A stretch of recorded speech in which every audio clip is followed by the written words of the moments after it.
ಶ್ರೀ ಗುರುಭ್ಯೋ ನಮಃ. ಹರಿ ಓಂ. ನಮೋ ಭಗವತೆ ತಸ್ಮೈ ಸರ್ವತಃ ಪರಮಾಯತೆ ಸರ್ವಪ್ರಾಣಿ ಹೃದಯಸ್ಥಾಯ ವಾಮನಾಯ ನಮೋ ನಮಃ. ಅಭ್ರಮಂ ಭಂಗರಹಿತಮಜಡಂ ವಿಮಲಂ ಸದಾ ಆನಂದತೀರ್ಥಮತುಲಂ ಭಜೆ ತಾಪತ್ರಯಾಪಹಂ.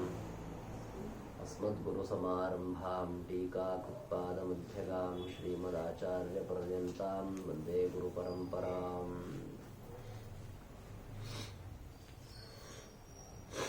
ಶ್ರೀ ಗುರುಭ್ಯೋ ನಮಃ. ಹರಿ ಓಂ.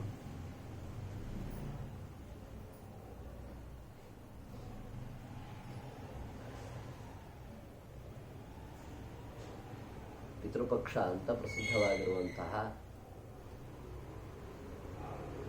ಭಾದ್ರಪದ ಮಾಸದ ಕೃಷ್ಣ ಪಕ್ಷ, ಅದರ ಕೊನೆಯ ದಿವಸ ಅಮಾವಾಸ್ಯೆ ಇವತ್ತು. ಬಹಳ ವಿಶೇಷ ಪರ್ವಕಾಲ. ಪಿತೃಪ್ರೀತಿಯನ್ನು ಉಂಟು ಮಾಡೋದಕ್ಕಾಗಿ, ಪಿತೃಗಳ ಅಂತರ್ಯಾಮಿಯಾದಂತಹ ಭಗವಂತನ ಅನುಗ್ರಹವನ್ನು ಸಂಪಾದಿಸೋದಕ್ಕೆ ಒಂದು ವಿಶಿಷ್ಟವಾದಂತಹ ಅವಕಾಶವಿರುವ ಕಾಲ. ಒಂದು ವರ್ಷದಲ್ಲಿ ಪಿತೃಕಾರ್ಯಗಳನ್ನು ಮಾಡೋದಕ್ಕೆ ಅಂತ ದಕ್ಷಿಣಾಯನ ಅಂತನೂ ಶ್ರೇಷ್ಠ ಅಂತ ಹೇಳ್ತಾರೆ. ದಕ್ಷಿಣಾಯನದಲ್ಲೂ ಕೂಡ ಏನು ಅಂದರೆ ಭಗವಂತ ಮಲಗಿದ ಮೇಲೆ ಶ್ರೇಷ್ಠ ಅಂತ ಹೇಳ್ತಾನೆ. ಭಗವಂತ ಮಲಗಿದ ಮೇಲೂ ಕೂಡ ಆಷಾಢ ಹುಣ್ಣಿಮೆಯಿಂದ ಆರಂಭ ಮಾಡಿಕೊಂಡು ಎಣಿಸಿದರೆ 5ನೆಯ ಪಕ್ಷ ಅದು ಶ್ರೇಷ್ಠ ಅಂತ ಹೇಳ್ತಾರೆ. ಅದು ಈ ಭಾದ್ರಪದ ಕೃಷ್ಣ ಪಕ್ಷ. ಅದಕ್ಕೆ ಈ ಅಪರ ಪಕ್ಷದ ಶ್ರಾದ್ದದ ಸಂಕಲ್ಪಗಳನ್ನು ಹೇಳಬೇಕಾದ್ರೆ ಕನ್ಯಾಗತೆ ಸವಿತರಿ ಆಷಾಢ್ಯಾದಿ ಪಂಚಮ ಅಪರ ಪಕ್ಷ ಅಂತ. ತುಂಬ ಜನ ಅದನ್ನು ಪಂಚ ಮಹಾಪರ ಪಕ್ಷ ಅಂತ ಹೇಳ್ತಾರೆ. ಅದು ತಪ್ಪು. ಎಲ್ಲ ಕಡೆ ಲೋಕದಲ್ಲಿ ಹಾಗೆ ಪ್ರಚಾರ ಇರೋದು. ಯಾರು ಪಂಚಮಾಪರ ಪಕ್ಷ ಅಂತ ಹೇಳಲ್ಲ, ಹೇಳಿದರೂ ಒಪ್ಕೊಳ್ಳಲ್ಲ. ಇರೋದು ವಸ್ತುಸ್ಥಿತಿ ಇರೋದೇನು ಅಂದರೆ ಕನ್ಯಾಗತೆ ಸವಿತರಿ ಆಷಾಢ್ಯಾದಿ ಪಂಚಮ ಅಪರ ಪಕ್ಷ ಅಂತಿರೋದು. ಪಂಚ ಮಹಾ ಅಪರ ಪಕ್ಷ ಅಲ್ಲ, ಪಂಚಮ ಅಪರ ಪಕ್ಷ. ಆಷಾಢಿ ಅಂದರೆ ಆಷಾಢ ಮಾಸದ ಹುಣ್ಣಿಮೆ. ಆಷಾಢ ಮಾಸದ ಹುಣ್ಣಿಮೆಯನ್ನ ಆರಂಭ ಮಾಡಿಕೊಂಡ್ರೆ ಏನಾಗುತ್ತೆ, ಈ ಪಕ್ಷ ಇದೆಯಲ್ಲ ಇದು 5ನೆಯ ಪಕ್ಷ ಆಗುತ್ತೆ. ಯಾಕೆ?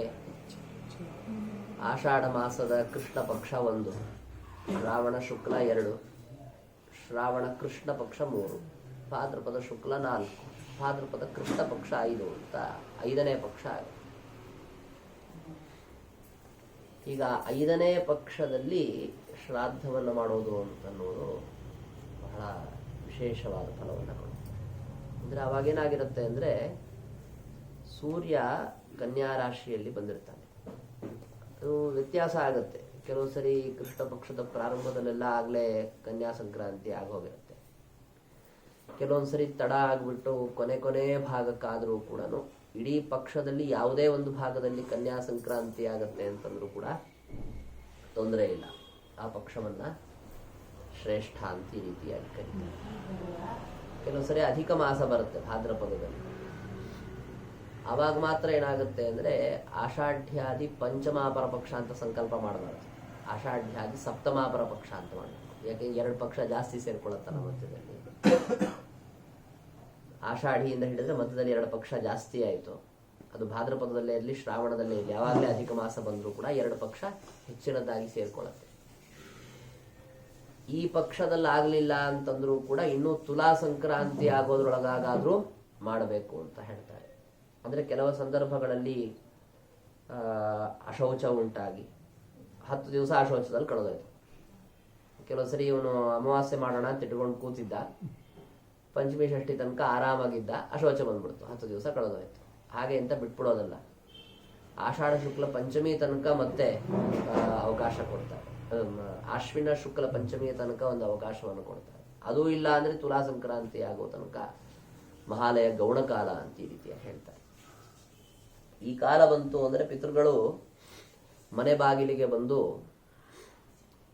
ತಮ್ಮ ವಂಶಜರಿಂದ ಪಿಂಡ ಪ್ರದಾನಾದಿಗಳನ್ನು ಅಪೇಕ್ಷಿಸ್ತಾರೆ. ಆ ಸಂದರ್ಭದಲ್ಲಿ ಅವನೇನಾದರೂ ಆ ವಿಷಯದಲ್ಲಿ ಉಪೇಕ್ಷೆಯನ್ನು ಮಾಡ್ದ ಅಂತಾದರೆ ನಿಟ್ಟುಸಿರು ಬಿಟ್ಟು ಇನ್ನೇನು ಸಿಗೋದಿಲ್ಲ ಅಂತ ಹೇಳಿ ಅವರು ಹೊರಟೋಗ್ತಾರೆ. ಅದು ಅವರ ವಂಶಕ್ಕೆ ಒಳ್ಳೆಯದಲ್ಲ ಅಂತನ್ನುವ ಕಾರಣದಿಂದಾಗಿ ಪಿತೃಪಕ್ಷದ ಶ್ರಾದ್ದವನ್ನು ವಸ್ತುತಃ ಹೇಳಬೇಕು ಅಂದರೆ 15ಕ್ಕೆ 15 ದಿವಸವೂ ಮಾಡಬೇಕಾಗ್ತದೆ.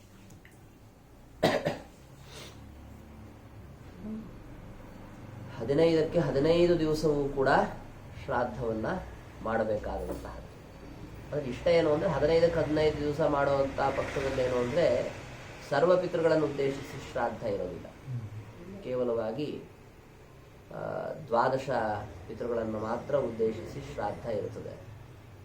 ಅದಾಗದೇ ಇದ್ದಂಥವ್ರು ಏನು ಮಾಡ್ತಾರೆ ಅಂತಂದರೆ ಸಕೃನ್ ಮಹಾಲಯ ಅಂತ ಈ ರೀತಿಯಾಗಿ ಮಾಡ್ತಾರೆ. ಇವತ್ತು ನಮ್ಮ ಶ್ರೀಕಾಂತ್ ಅವರು ಪಿತೃಕಾರ್ಯವನ್ನು ಮಾಡಿದ್ದಾರೆ. ಈ ಪಿತೃಕಾರ್ಯವನ್ನು ನಡೆಸುವ ಸಂದರ್ಭದಲ್ಲಿ ಆ ಪಿತೃಸ್ಥಾನದಲ್ಲಿ ದೇವಸ್ಥಾನದಲ್ಲಿ ಬ್ರಾಹ್ಮಣರು ಭೋಜನಕ್ಕೆ ಕುಳಿತಿರ್ತಾರಲ್ಲ, ಅವರು ಭೋಜನ ನಡೆಯುವಂತಹ ಸಂದರ್ಭದಲ್ಲಿ ಆ ಬ್ರಾಹ್ಮಣರಿಗೆ ಅನೇಕ ವಿಧವಾದಂತಹ ವೇದ, ಉಪನಿಷತ್ತುಗಳು, ಪುರಾಣ, ಇತಿಹಾಸ ಇದರ ಭಾಗಗಳನ್ನು ಶ್ರವಣ ಮಾಡಿಸೋದು ಅನ್ನೋದು ಬಹಳ ವಿಶೇಷವಾದ ಫಲ. ಪಿತೃ ಅಂತರ್ಯಾಮಿಯಾದ ಭಗವಂತನಿಗೆ ಪ್ರೀತಿಕರ ಅಂತ ಈ ರೀತಿಯಾಗಿ ಹೇಳ್ತಾರೆ. ಭಗವದ್ಗೀತೆ ಮತ್ತೆ ಭಾಗವತದಲ್ಲಿ ವಾಮನ ದೇವರ ಚರಿತ್ರೆ ಅಂತ ಹೀಗೆಲ್ಲ ಅನೇಕ ವಿಧವಾದಂತಹದ್ದು. ಮಹಾಭಾರತದ ಭಾಗ ಆಯಿತು, ಭಾಗವತದ ಭಾಗ ಆಯಿತು. ಕೆಲವೊಂದು ಋಗ್ವೇದದಲ್ಲಿ ಬರುವ ಸೂಕ್ತಗಳು, ರಕ್ಷೋಘ್ನ ಸೂಕ್ತ ಮೊದಲಾದವುಗಳಿವೆ, ಅದನ್ನೆಲ್ಲ ಪಾರಾಯಣ ಮಾಡ್ತಿರ್ತಾರೆ ಸಾಮಾನ್ಯವಾಗಿ. ಉಪನಿಷತ್ತುಗಳಲ್ಲಿ ಹೇಳಬೇಕಾದ್ರೆ ಏನು ಅಂತಂದ್ರೆ ಕಾಠಕೋಪನಿಷತ್ತಿನಲ್ಲಿ ಇರುವಂತಹ ಕೆಲವು ಭಾಗಗಳನ್ನು ಶ್ರಾದ್ದ ಕಾಲದಲ್ಲಿ ಪಠಿಸುವುದು, ಅದನ್ನು ವಿವರಣೆ ಮಾಡೋದು ಅನ್ನೋದು ಭಗವಂತನಿಗೆ ಪ್ರಿಯವಾದದ್ದು ಅಂತ ಹೇಳ್ತಾರೆ. ಯಾಕೆಂದ್ರೆ ಪ್ರಯತ ಶ್ರಾದ್ದ ಕಾಲೇವ ಅಂತ ಅಲ್ಲಿ ಉಲ್ಲೇಖ ಬರ್ತದೆ. ಉಪನಿಷತ್ತಿನ ವಾಕ್ಯಗಳನ್ನೇ ನಾನು ಸದ್ಯಕ್ಕೆ ಹೇಳೋದಿಲ್ಲ. ಉಪನಿಷತ್ತಿನಲ್ಲಿ ಬಂದಿರುವಂತಹ ಪ್ರಧಾನವಾದ ಪ್ರಮೇಯಗಳನ್ನು, ಇದೇನು ಅಂತಂದ್ರೆ ಯಮನಚಿಕೇತ ಸಂವಾದ ರೂಪವಾದಂತಹದ್ದು. ಆ ವಿಚಾರಗಳನ್ನು ಸಂಕ್ಷೇಪವಾಗಿ ಹೇಳ್ತೇನೆ. ನಚಿಕೇತ ಅಂತನ್ನುವಂಥವನು ಸಣ್ಣ ಬಾಲಕ, ಬ್ರಹ್ಮಚಾರಿ. ಅವನು ಉದ್ದಾಲಕರ ಮಗ. ಆ ನಚಿಕೇತ ಅಂತನ್ನುವನು ತಂದೆಯಿಂದ ಅವನ ಆಚರಣೆಯಿಂದ ನೋಡಿ ಕಲಿಬೇಕಾದಂಥವನು. ನಾನು ಹೇಗೆ ಮಾಡಬೇಕು ಅಂತನ್ನೋದನ್ನು ಯಾವಾಗಲೂ ಮಕ್ಕಳು ತಂದೆ ಏನು ಮಾಡ್ತಾರೆ ಅಂತನ್ನೋದನ್ನು ನೋಡಿ ನೋಡಿ ತಮ್ಮ ಆಚರಣೆಯನ್ನು ಅಳವಡಿಸ್ಕೊಳ್ತಾರೆ. ನಾವು ಲೋಕದಲ್ಲಿರೋದು ಯಾವಾಗಲೂ ಏನು ಅಂದರೆ ಹೇಳ್ಕೊಟ್ಟಿದ್ರಿಂದ ಕಲ್ತ್ಕೊಳ್ಳೋದಕ್ಕಿಂತ ನೋಡಿ ನೋಡಿ ಕಲ್ತಿದ್ದೆ ತುಂಬ ಇರ್ತದೆ.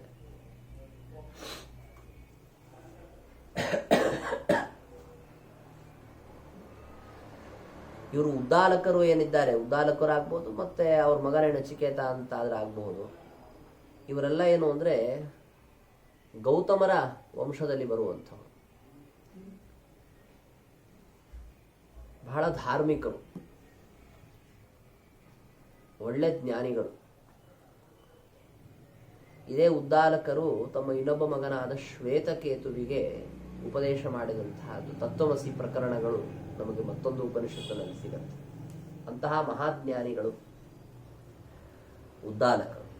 ಯಾಕೆ ಉದ್ದಾಲಕರ ಬಗ್ಗೆ ನಾವು ಯಾಕೆ ಇಷ್ಟು ಹೇಳ್ತಾ ಇದ್ದೀನಿ ಅಂತಂದ್ರೆ, ಮುಂದೆ ನಾವು ಕಥೆ ಪ್ರಾರಂಭ ಮಾಡಿದಾಗ ಅವ್ರ ಬಗ್ಗೆ ನಾವೇನೋ ಒಂತರಹ ಅಸಡ್ಡೆ ಮಾಡ್ಕೊಳ್ಳೋಂತಹ ಅಥವಾ ಅಯ್ಯೋ ಈ ಥರನ ಇವರು ಅನ್ನೋ ಭಾವನೆ ಬರೋ ತರಹ ಒಂದು ಘಟನೆಯನ್ನ ಹೇಳಬೇಕಾಗ್ತದೆ. ಇಲ್ಲ, ಅವ್ರನ್ನ ಆ ತರಹ ನಾವು ತಿಳಿದುಕೊಳ್ಳೋದಲ್ಲ ಅಂತ ಅನ್ನೋದನ್ನು ತೋರಿಸೋ ಸಲುವಾಗಿ ಅವರು ಬಹಳ ದೊಡ್ಡವರು, ಜ್ಞಾನಿಗಳು ಅಂತ ಅನ್ನೋದನ್ನು ನಾನು ನಿರೂಪಣೆ ಮಾಡಬೇಕಾಗಿದೆ.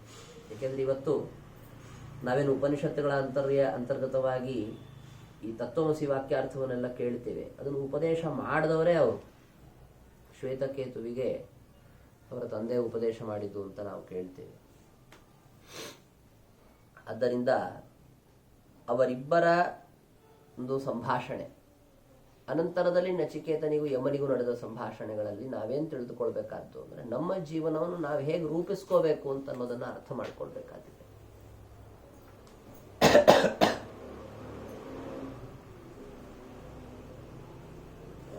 ಈ ಉಪನಿಷತ್ತಿನಲ್ಲಿ ಮುಖ್ಯವಾಗಿ ಹೇಳ್ತಾ ಇರೋದೇನು ಅಂದರೆ ಭಗವಂತನ ಸ್ವರೂಪ. ಅದು ಕೂಡ ಏನು ಅಂತಂದರೆ ಈ ಜೀವಸ್ವರೂಪಕ್ಕೆ ನಿಯಾಮಕವಾದ ಭಗವಂತನ ಮಹಿಮೆಯನ್ನು ಹೇಳ್ತಾ ಇದೆ. ಜೀವ ಈ ಶರೀರದಿಂದ ಹೊರಬಂದ ಮೇಲೆ, ಅದರಲ್ಲೂ ಕೂಡ ಕೊನೆಗೆ ಚರ್ಮ ಶರೀರದಿಂದ ಬಿಡುಗಡೆಯನ್ನು ಹೊಂದಿ ಮುಕ್ತನೇ ಆದ ಮೇಲೆ ಇನ್ನೇನು ಅವನಿಗೆ ಯಾರೂ ಕೂಡ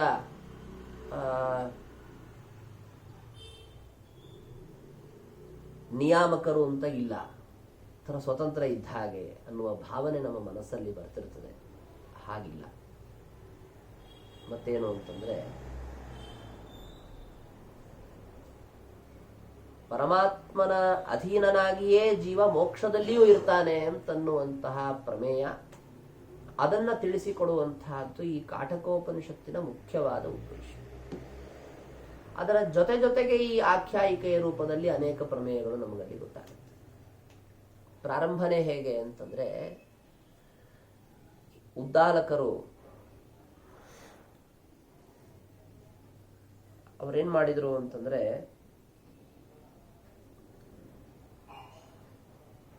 ಸ್ವರ್ಗಲೋಕವನ್ನ ಹೊಂದಬೇಕು ಅಂತ ಅವರಿಗೆ ಅಪೇಕ್ಷೆಯಿಂದ, ಅದಕ್ಕೆ ಅನೇಕ ಸಾಧನಗಳಿವೆ, ಅದಕ್ಕೆ ಅವರು ಸರ್ವಸ್ವದಾನವನ್ನು ಮಾಡಿದ್ರು ಅಂತ ಪ್ರಾರಂಭ ಕಥೆ. ಸರ್ವಸ್ವದಾನ ಮಾಡೋದು ಅಂದ್ರೆ ಬಹಳ ಕಷ್ಟ. ಆದ್ರೆ ಸರ್ವಸ್ವದಾನ ಅಂತಂದ್ರೆ ಹೇಗಿತ್ತು ಅಂತಂದ್ರೆ ಅಲ್ಲೇ ಬರೋದು ನೋಡ್ರಿ. ಒಂಥರ ತಮಾಷೆ ಅನಿಸುವಂಥದ್ದೇನು ಅಂದ್ರೆ, ಸರ್ವಸ್ವದಾನ ಮಾಡೋದು ಅಂದ್ರೆ ಹೇಗಿರ್ಬೇಕು? ನೋಡ್ತಾ ಕುಳಿತಂತಹ ನಚಿಕೇತನಿಗೆ ಅದೇ ಸ್ವಲ್ಪ ಕಿರಿಕಿರಿ ಆಯಿತು. ತಂದೆ ಮಕ್ಕಳ ನಡುವೆ ಸ್ವಲ್ಪ ಮನಸ್ತಾಪ ಉಂಟಾಗೋದಕ್ಕೆ ಇದು ಕಾರಣ ಆಯಿತು, ಸರ್ವಸ್ವದಾನ. ಯಾಕೆ ಅಂತಂದ್ರೆ, ನಮ್ಮದು ಅಂತೇನೇನಿದೆ ಎಲ್ಲವನ್ನ ಕೊಡ್ತಾ ಹೋಗೋದು. ದಾನ ಅನ್ನೋದು ಬಹಳ ಮಹತ್ವದ್ದು, ಇಲ್ಲ ಅಂತಲ್ಲ. ಆದ್ರೇನಾಗತ್ತೆ, ನಾವು ಯಾರಿಗೆ ಅದನ್ನ ಕೊಟ್ಟ ಅನಂತರದಲ್ಲಿ ಅದವ್ರ ಉಪಯೋಗಕ್ಕೆ ಬರುತ್ತೆ ಅಂತ ಆಗ್ಬೇಕಲ್ಲ, ಅದು ಬಹಳ ಮುಖ್ಯ. ಏನಾರು ಒಂಚೂರು ಉಪಯೋಗ ಆಗ್ಬೇಕಲ್ಲ. ಅದರಿಂದ ಏನೂ ಅವರಿಗೆ ಉಪಯೋಗಕ್ಕೆ ಬೀಳದೇ ಇದ್ದ ವಸ್ತುವನ್ನ ಅವರಿಗೆ ತಗೊಂಡೋಗಿ ದಾನ ಮಾಡಿದರೆ ಏನು ಉಪಯೋಗ? ಇದು ನಚಿಕೇತನ ಮನಸ್ಸಲ್ಲಿ ಬಂತು. ಯಾಕೆ ಬಂತು ಅಂದ್ರೆ, ಅವ್ರು ಕೊಟ್ಟಿರುವಂತ ವಸ್ತುಗಳು ನೋಡ್ತಾ ಇದೆ, ಏನ್ ಕೊಟ್ಟ ನಮ್ಮಪ್ಪ ಅಂತ. ಅದರೊಳಗೆ ಹಸು, ಅದೊಂದನ್ನೇ ಉಲ್ಲೇಖ ಮಾಡಿದಾರಲ್ಲಿ, ಬೇರೆ ಇನ್ನೇನು ಕೊಟ್ಟರು ಗೊತ್ತಿಲ್ಲ. ಹಸುವಿನ ಉಲ್ಲೇಖ ಮಾಡ್ತಾರೆ. ದಾನಗಳಲ್ಲಿ ಬಹಳ ಉತ್ತಮವಾಗಿ ಗೋದಾನವೆಂಬುವಂತಹದ್ದು ಇತ್ತು ಆಗಿನ ಕಾಲದಲ್ಲಿ. ಈಗೂ ಇದೆ, ಯಾರು ಮಾಡೋದಿಲ್ಲ ಅಂತ ಇಟ್ಕೊಳ್ಳಿ. ಮಾಡಿದ್ರು ಯಾರಿಗೂ ಈಗ ಅನಪೇಕ್ಷಿತವಾದಂತಹ ಪದಾರ್ಥ ಆಗ್ಬಿಡತ್ತೆ. ಈಗ ಅದು ಕೊಡಕ್ ಹೋದ್ರೆ, ಅವನು ಗೋವನ್ನು ದಾನ ಮಾಡಿದ್ರೆ ಅದು ಹೇಗಿತ್ತು ಅಂದ್ರೆ, ಕುಡಿಯೋ ನೀರೆಲ್ಲ ಕುಡ್ದಾಗೋಗಿದೆ ಅಂತ, ಇನ್ನು ನೀರು ಕುಡಿಯೋಕೆ ಅದಕ್ಕೆ ಸಾಧ್ಯ ಇಲ್ಲ. ಇನ್ನು ತಿನ್ನೋದಕ್ಕೆ ಹುಲ್ಲು ಹಾಕಿದ್ರು ತಿನ್ನೋ ಸಾಮರ್ಥ್ಯ ಇಲ್ಲ. ಹಿಂಡ್ಕೊಳ್ಳಕ್ಕೆ ಇಲ್ಲೇನು ಹಾಲು ಬರಲ್ಲ. ಆದ್ರಿಂದ ಇಂತಹ ಹಸುಗಳನ್ನ ಏನ್ ಮಾಡ್ದ ಅವನು, ಅವ್ರ ತಂದೆ ದಾನ ಮಾಡ್ತಾ ಇದ್ದ. ಇವನಂದ, ಮಗ ಅಂದ, ಅವನ್ ಇದರಿಂದ ಏನು ಪ್ರಯೋಜನ? ದಾನ ಅಂತ ಅನ್ನೋದನ್ನ ಮಾಡ್ರಿ ಅಂತ ಶಾಸ್ತ್ರ ಹೇಳಿರೋದು, ಏನೋ ಮಾಡಬೇಕು, ಅದೊಂದು ಸಂಪ್ರದಾಯ ಇದ್ದ ಹಾಗೆ ಅಂತ ಮಾಡುವಂಥದ್ದಲ್ವಲ್ಲ ಅದು. ಅದರಿಂದ ಒಂದು ಪ್ರಯೋಜನ ಇರಬೇಕು ಆ ವ್ಯಕ್ತಿ, ಯಾರಿಗೆ ದಾನ ತೆಗೆದುಕೊಂಡಂತಹ ವ್ಯಕ್ತಿಗೆ ಏನಾದ್ರೂ ಪ್ರಯೋಜನ ಆಗ್ಬೇಕಲ್ಲ. ಹೇಳ್ತಾ ಇದ್ರಿಲ್ಲ, ಅಮರಜ್ಯೋತಿ ನಗರ ಮಠಕ್ಕೆ ಹೋಗ್ತಾ ಇದ್ದಾರೆ. ಅಲ್ಲಿ ಹುಂಡಿಯಲ್ಲಿ ಯಾರೋ ಒಬ್ರು 2,000 ರೂಪಾಯಿ ನೋಟ್ ಹಾಕಿದ್ರು. ಯಾವಾಗ ಅಂದ್ರೆ ಅದನ್ನ ಇನ್ನೆಂದು ಯಾರು ತಗೊಳ್ಳಲ್ಲ ಅಂತ ಆದ್ಮೇಲೆ ಅವ್ರಿಗೆ ಭಾರಿ ಅದ್ಭುತ, ಭಾರಿ ದೊಡ್ಡ ಪ್ರಮಾಣದ ದಾನ ಮಾಡ್ಬಿಡ್ಬೇಕು ಅಂತ ಅಪೇಕ್ಷೆ. ಅದಕ್ಕೇನು ಅಂದ್ರೆ ಅವ್ರ ಹತ್ರ ಏನೋ ತಪ್ಪಿ ಮನೇಲಿ ಉಳ್ಕೊಂಡ್ಬಿಟ್ಟಿತ್ತು ಒಂದು 2,000 ನೋಟು. ತಗೊಂಡು ಹೋಗೋದು ಮಠಕ್ಕೆ ಹಾಕ್ಬಿಟ್ಟಿದ್ರು. ಎಲ್ಲ ಎಣಿಸ್ಬೇಕನ್ನ ಕರ್ಕೊಂಬರೋರು ಅಂತ ಹೇಳಿದ್ದಲ್ಲ ಒಬ್ರು, ಅವರು ಎಣಿಸೋದಕ್ಕೆ ಹೋಗ್ತಾ ಇದ್ರು. ಆಚಾರ್ಯ ಇವತ್ತು 2,000 ರೂಪಾಯಿ ನೋಟು ಬಂದ್ಬಿಡ್ತು ಅಂತ ಹೇಳಿದ್ರು. ಯಾರೋ ಮಹಾನುಭಾವ ಹಾಕ್ಬಿಟ್ಟಿದ್ದಾನೆ. ಅತ್ಯಂತ ನಿರರ್ಥಕ ಅವನಿಗದು. ಅವನಿಗೇನು ಅಂತಂದ್ರೆ ಕೊಡಬೇಕು ಅಂತ ಅಪೇಕ್ಷೆ ಇರುತ್ತೆ, ಕೊಡೋದಕ್ಕೆ ಮನಸ್ಸಿರಲ್ಲ. ಅದಕ್ಕೇನು ಮಾಡೋದು, ಯಾವುದನ್ನ ಕೊಟ್ಟರೆ ಯಾರೂ ತಗೊಳ್ಳಲ್ಲ, ಅಂಗಡಿಗಳಲ್ಲಿ ಅಥವಾ ಇನ್ಯಾವುದೇ ಕೊನೆಗೆ ಹೋಗಿ ಬ್ಯಾಂಕ್ನಲ್ಲಿ ಕೊಟ್ಟರು ಯಾವ್ದು ತಗೊಳ್ಳೋದಿಲ್ಲ. ಅಂಥದ್ದನ್ನು ತಗೊಂಡು ಬ್ರಾಹ್ಮಣನಿಗೆ ಕೊಟ್ಬಿಟ್ಟು ಅವನೇನಾರು ಮಾಡ್ಕೊಂಡು ಹೋಗ್ಲಿ. ನಾವು ದಾನ ಮಾಡಿಬಿಟ್ಟು ಕೃಷ್ಣಾರ್ಪಣ ಅಂತ ಹೇಳ್ಬಿಟ್ಟು ಕೊಟ್ಟು ಬಂದ್ಬಿಟ್ರೆ ಅವನೇನಾರು ಮಾಡಲಿ ಅಂತ ಈ ತರಹ ಭಾವನೆಯನ್ನು ಇಟ್ಕೊಂಡಿರುವಂತಹ ವ್ಯಕ್ತಿಗೆ ಇನ್ನೇನು ಹೇಳಲಿಕ್ಕೆ ಸಾಧ್ಯ? ಇಲ್ಲಿ ಆ ಉದ್ದಾಲಕರನ್ನು ಬೈಯೋದಕ್ಕೆ ಹೇಳ್ತಿರೋದಲ್ಲ ಇದು. ಮತ್ತೇನು ಅಂದರೆ ಉಪನಿಷತ್ತು ನಮಗೆ ತೋರಿಸ್ಕೊಡ್ತಾ ಇದೆ. ನಾವು ದಾನ ಮಾಡಬೇಕು ಅಂತಾದಾಗ ಅದು ಅದನ್ನೇ ನಮ್ಗೆ ಯಾರು ಕೊಟ್ಟರೆ ಏನಾಗತ್ತೆ ಅನ್ನೋದನ್ನ ವಿಚಾರ ಮಾಡ್ಬೇಕಾಗ್ತದೆ. ನಾವು ಅವ್ರನ್ನ ಹೇಗೆ ಬೈಕೊಂತೀವಿ ಅಂತ ವಿಚಾರ ಮಾಡ್ಬೇಕಾಗ್ತದೆ. ಅದೇ ತರಹ ನಾವು ಅದನ್ನು ಅವ್ರಿಗೆ ತಗೊಂಡೋಗಿ ಕೊಟ್ಟರೆ ಅವ್ರು ನಮ್ಮನ್ನು ಬೈತಾರಲ್ಲ ಅನ್ನೋದನ್ನ ಆಲೋಚನೆ ಮಾಡಿ, ಯಾವುದನ್ನು ಕೊಟ್ಟರೆ ಬೈಯಲ್ಲ ಅಂತಿರುತ್ತೆ, ಹೊಗಳ್ಕೊಳ್ತಾರೆ ಅಂತಿರ್ತದೆ, ಅಂಥದ್ದನ್ನು ದಾನ ಮಾಡಬೇಕು. ಇದನ್ನು ಬೋಧನ ಮಾಡೋದಕ್ಕಾಗಿ ಉಪನಿಷತ್ತು ಏನು ಮಾಡ್ತೋ ಈ ಕಥೆ ಹೇಳ್ತು ಹೊರತು ಅವ್ರನ್ನ ನಿಂದನ ಮಾಡೋದಕ್ಕಲ್ಲ. ಎಲ್ಲ ಭಾಗವತಾದಿ ಗ್ರಂಥಗಳಲ್ಲೆಲ್ಲ ದೊಡ್ಡ ದೊಡ್ಡವ್ರ ಕಥೆಗಳನ್ನು ಹೇಳ್ತಿರ್ತಾರೆ. ಅಲ್ಲಿ ಏನೇನೋ ಸಮಸ್ಯೆಗಳಿರುವಂಥದ್ದು. ನಾವೆಲ್ಲ ಕಥೆಗಳು ನೋಡ್ಬಿಟ್ಟೆ ಯಾರ್ಯಾರು ಉಪಯೋಗ ಇಲ್ಲ ಅನ್ಕೊಂಡು ಅಬ್ಸ್ಕೊಂಡ್ಬಿಡ್ತೀವಿ. ಆ ದೋಷಗಳು ನಮ್ಮಲ್ಲಿದೆ ಅನ್ನೋದನ್ನ ನಾವು ಆಲೋಚನೆ ಮಾಡಲ್ಲ. ಉಪನಿಷತ್ತುಗಳಲ್ಲಿ, ಇತಿಹಾಸ ಪುರಾಣಗಳಲ್ಲಿ ಕಥೆ ಹೇಳೋದೇ ಯಾಕೆ? ಅದರಿಂದ ನಾವೇನು ಕಲ್ತ್ಕೋಬೇಕು, ನಮ್ಮಲ್ಲಿ ನಾವು ಹೇಗೆ ತಿದ್ಕೋಬೇಕು ಅಂತನ್ನೋದನ್ನೇ ಶಾಸ್ತ್ರ ಹೇಳ್ತಿರ್ತದೆ. ಅದನ್ನ ನೋಡಿ ಅವ್ನ ಮಗ ಸುಮ್ಮನೆ ಇರ್ಬೇಕು ಬೇಡ, ಕೆಲವೊಂದನ್ನು ನೋಡ್ಬೇಕು.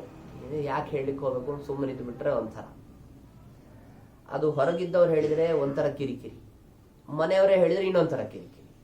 ಒಟ್ಟದೇನು ಅಂದ್ರೆ ಯಾರೇ ಏನಾರು ಮಾಡ್ತಾ ನೀವು ಬಹಳ ಅದ್ಭುತವಾಗಿ ಮಾಡ್ತಾ ಇದ್ರೆ ನಿಮ್ ಸಮಾನ ಯಾರಿಲ್ಲ, ನೀವೇ ಇಂದ್ರ ಚಂದ್ರ ಅಂತ ಹೊಗಳ್ಬಿಟ್ರೆ ನೀವು ಒಳ್ಳೆಯವರು. ಇಲ್ಲ ಅಂತಂದ್ರೆ ಉಪಯೋಗ ಇಲ್ರಿ ಅವರು ಅಂತ ಈ ತರ ಬಯಸ್ಕೊಳ್ಬೇಕಾಗ್ತದೆ ಜನರ ಕಡೆಯಿಂದ.